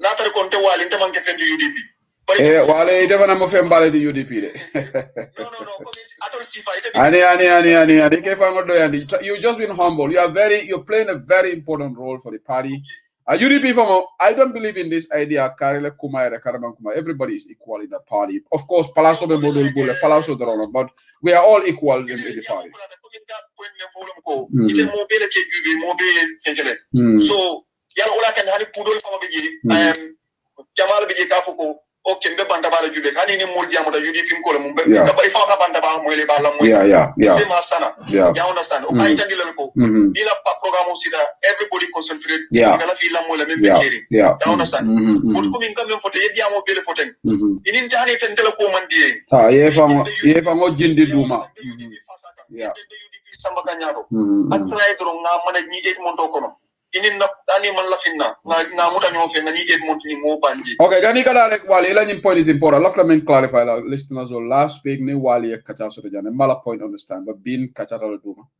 wali point men samana is very important so he'll be working on it a project kamola video ta certain people Gambia kadiamu so that sometimes nim banta man will play some of those sound bites or even sometimes nimbe program or I can take a break or video play will be on the ground. So while he's going to work on that, and whenever he's ready, he's going to share those videos with us. So because it's a very important thing. Party o mo kilinda be nola. About party o mo hakilima balle. Like for example, Nyawuru can make an important interview in Gambia. Wali because Wali is very good with technology. So I kinante ndenga play. Video to no more no so but let's say more le comme alon Fatima rek mo dai diamo no ala diamo la ko because keba le bala moila mo le bala baba ya ile you can edit ni diamo do fon kera je fa mala fay fon I know how to do because I remember o gambero men alon ko amota jaya di ko mala fa yare mo rasta nyabe diamo kam ke ma ntele ngo ka fo dame be kasola ntele ngo bondi ci fa mo la katije okay ndo liaje ba mel men be di ko taw be mo la katije ol be kasola da gambero le ko anu gambero sew pour isalon je ko gambero bilifta video la dina sew fa nga fo o yaji o fana mo tonya sako nyomi ngol yale dum video lo baraka bake wali thank you so much okay that's a very important call from Wali Junior very important Kasamasi Mandi Moriko I agree with Wali just because we are not in the same political party doesn't mean that we cannot socialize with each other. That's true. Political doesn't mean that we should be enemies. Like take for example, Momodundao and I. Momodundao is my twin brother on Facebook. Most people know that we joke, but I'm not a UDP, and he's always critical of UDP. But that doesn't mean that I shouldn't have ni oli kerfatu katulung lamdo si lamdo ye jable. So mfaranga nam bolso to nimmel katulung social media, and it is good. Tukurosi wate katu yankan nale. Wala tukurosi la problem ti. So sometimes ibu kala mabe direction. Tukulor si ibuka la direction o mento as yankan ngai tara fenkela tinga fenkera ibuka la direction of ngolong as funtina wati do la tarajana. So I don't know, that's Tukulor si for you anyway, but afana Tukulor si is politically naka political banter sort of we have a political banter. Musa Jeng aliajala naka tungata tapas la Facebook da kan fenge na fana fenge la saferoke na buka beng nak Musa Jeng ate munna NPP lati ani banka mane imunna NPP lati but political you don't have to political man na kamfala because ni kamfala ite mo convince la no form. We can all defend our parties, but let's do it in respect. We cannot all get on together. That's practically impossible. Model BJD will get on because maybe personality classes can happen. You can I'll say personality class, even at workplaces, colleagues will be like get along. No, what is human nature? You can get along. Social media, and we can all get on because we have personality class. Nini more personality class, so just step backwards. Amanjere sonkala Facebook. Amanjere ka kuma dimendingo fo nyoye ka neng. No. We should all rise above that. Nini mo buka jet on no right. Step back. Ya bolaji. Ayala kuoke. At the end of the day, jang momo bela bunkonole. Momo, whatever. Any more. In Facebook ole mbole dron. That's it. But I don't think we should have animosity. It should lead to animosity, waranka nyola personal issues all for or something like that. So I see. Do you understand Wolof? Because of the audio is good to see you are translating it. I don't know what Murusen is trying to say there anyway. But anyway, my alcalo is NPP and he will be willing to give attestation to millions. Okay. The program of Kumfalajan is I have really gone way beyond the time that I should have ended the show. But Walila topic of call is very important. That's why I let him so for Sibit Long inshallah Allah barakabake mela yuti for line bantaba. Thank you so much. Dola be nyirin ka kan akona na fole somebody is saying nana vo bondile. Allah barakabake. Thank you so much everybody. Alma sudo kay Rosiala. Thank you to everybody. Thank you, copy paste. Thank you, Kadinjai, for your support and putting the numbers on the screen. Thank you for the support that you are giving to Bantaba.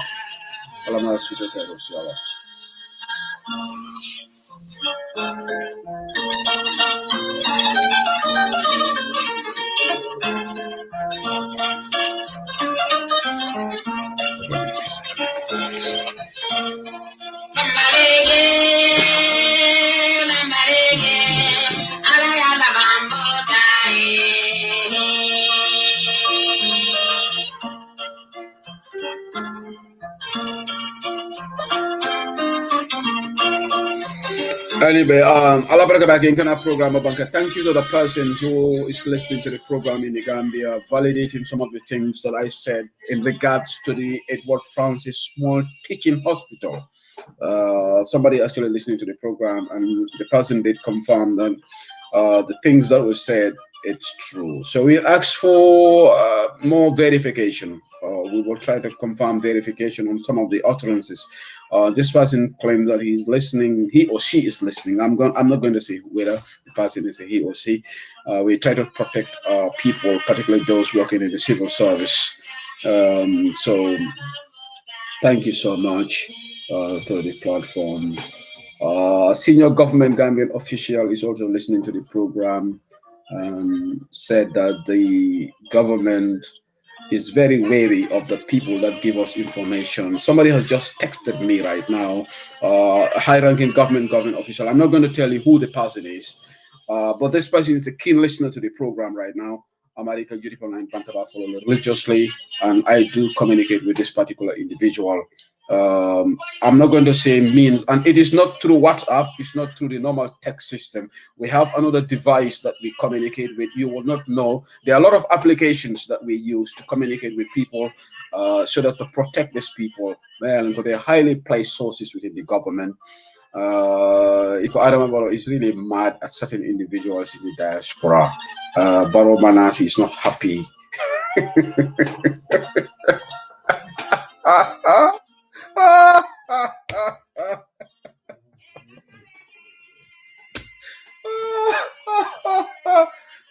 Oh my goodness.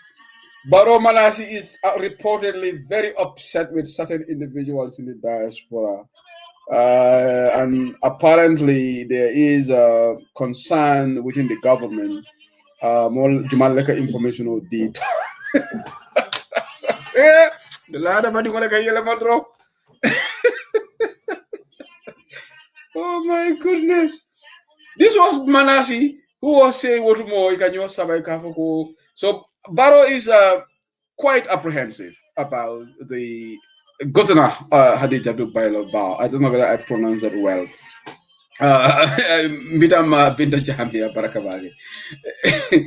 So after this show, I'm going to talk to this individual. Information. So Manasi is very upset with certain individuals. They have given me the list of names that Barrow is very upset with in the diaspora. And well, tough luck, Adam Barrow, but we haven't done anything to you. Italy, Gambia, Jamfa. So we care less whether you're happy with us. I certainly care less whether you're happy with me. Ngo akam dal gonin falifata France. Ila kamfa kamun don defile gonin falifata France. So, Lamin Kante. Who is this Lamin Kante? Is it the Lamin Kante of iAfrica Bank? Do you have his body as a video? Lamin Kante remember iAfrica Lombang. Nitolom man video soto ma audio le soto. Audio. I can send that to you. Ma soto. Malam vo Lamin Kante remember iAfrica. Barola iAfrica. Malam vo Lombang. So Barrow is not happy with Kasama Sise Mandi Mori. I can give you one list on that name.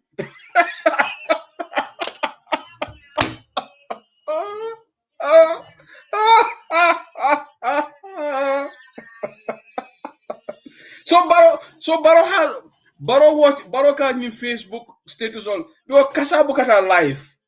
Kasa doesn't go to platform.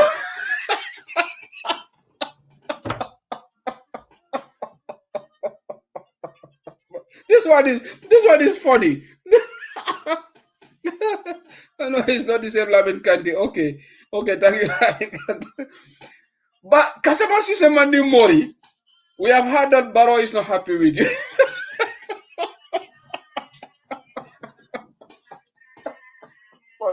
This one really is funny.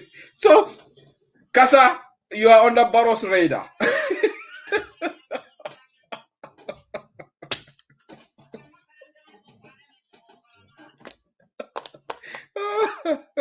I have got the list of names on my phone here. Anyway, the people that Eco reportedly, according to this person, I don't know how true this is.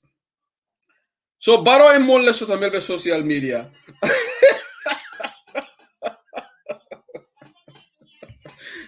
Kasamanga mera NPP golle bole because he cannot la video say alale. You make mockery of Manasi.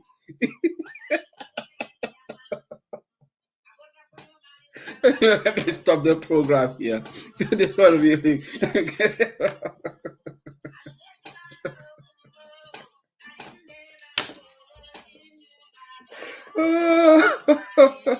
Sambi Njai Mane be video di dale Kasa. Njai Mane. No friend.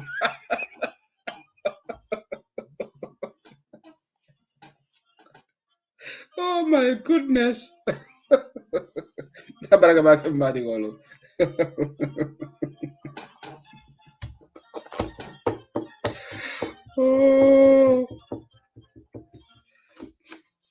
The person on top of the list, Amala Fimena, Walam Bamba Kadim Rasulti. Adam Barrow is very angry with Bamba Mas right now. Kadim Rasul, Ikoroma is very, very unhappy with you. I don't know whether you are listening or you will listen to this radio, but Bamba Mas, Adam Barrow is very, very, very, very unhappy with you right now. About Kondanila Kuala. Particularly when you went after ala top general Dusano, apparently where Dimi Bakele. According to this person, in fact, that's why Barrow had to recognize Dusano in one of the meeting Kafoko Dusano Kofo Maram for Mumoto Sifale Babul. So he did that purposely to annoy Bambamas. This is what this person is telling me. Apparently Adama Barrow is very unhappy when Bambamas went after Dusano. Oh my goodness.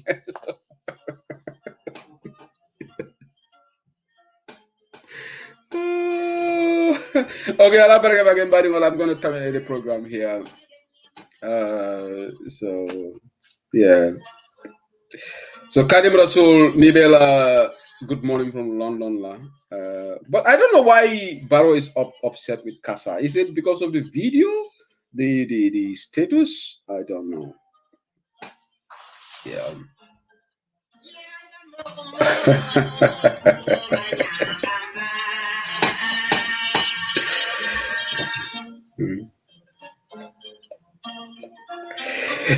Adama Barrow is also very unhappy with Momodu Sabali. Momodu Sabali's son name is on that list. They are very unhappy with Momodu Sabali right now. Yeah. I have got a list of names here. I'm not going to read everybody's name here.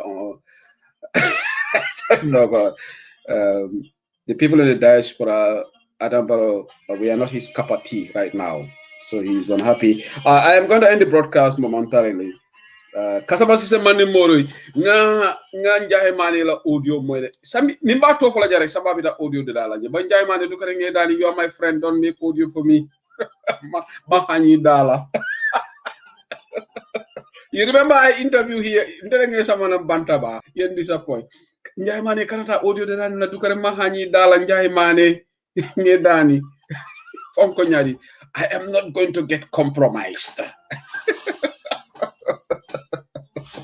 Very Njaimane ngala kibaro moyle yala audio le Kenyan. I think apparently he's also very unhappy. Ako possibly he might leave NPP. But now for the MPP, I don't know where he's going next.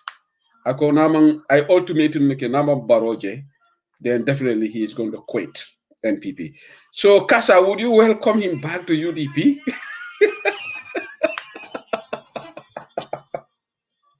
Alkana nanyi diamo futandi Njaimane made because nale afuna fafala.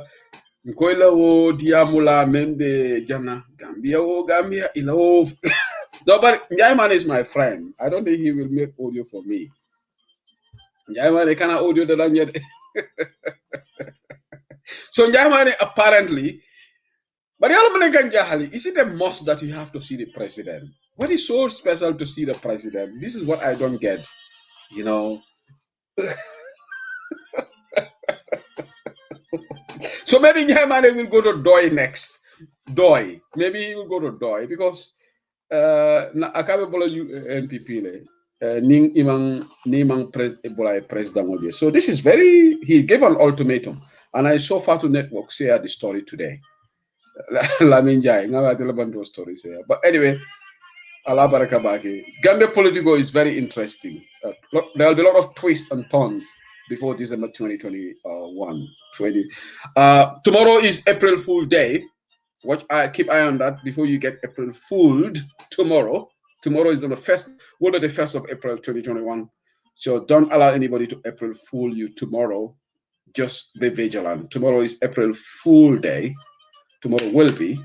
So don't let anybody April fool you. Just keep eye on that. Just you all be vigilant because Malafiyal April Fool Sama Moye drag. So just keep that. Nimona strange information over. Just get this person maybe is April.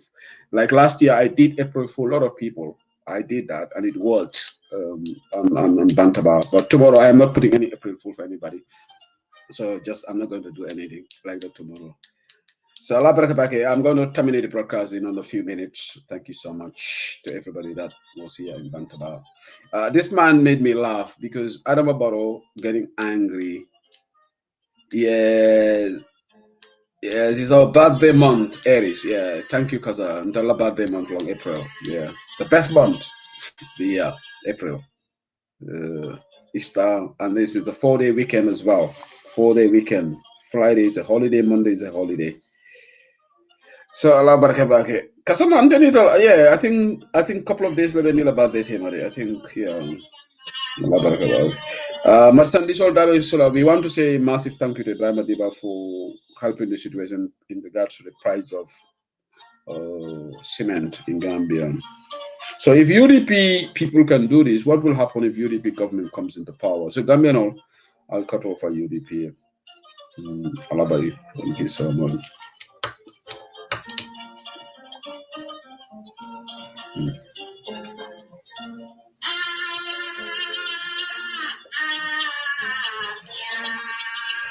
Embalo bana muso abarakabake. Oh yeah, one day apart. Yeah. One day apart. You're right. Yeah. Embalo bana muso. What a name! What a name! What part of the world are you? Are you in the United States? Okay. Allah barakabake embalo. Thank you so much. I'm going to end the broadcast here. So for Sibito, inshallah, hopefully I'll have a guest on Saturday. Oh, Kasama is a Monday Mori. They've now told me why Barrow is unhappy with you. Apparently, you can Barrow ridicule about Allah pronunciation problems, Allah English deficiency. Do you can ridicule all of that?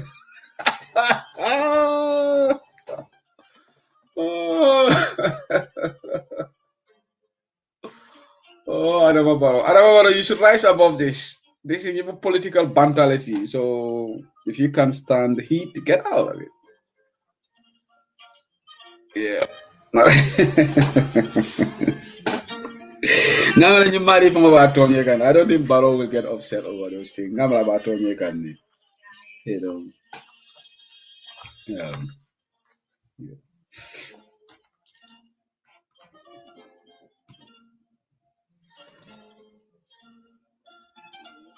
Yeah, see, Barrow had 4 years and he messed it up. 4 years to improve on his English. But well, one thing I know is I can't platform all religiously because I can't mean to le molka fight manansi.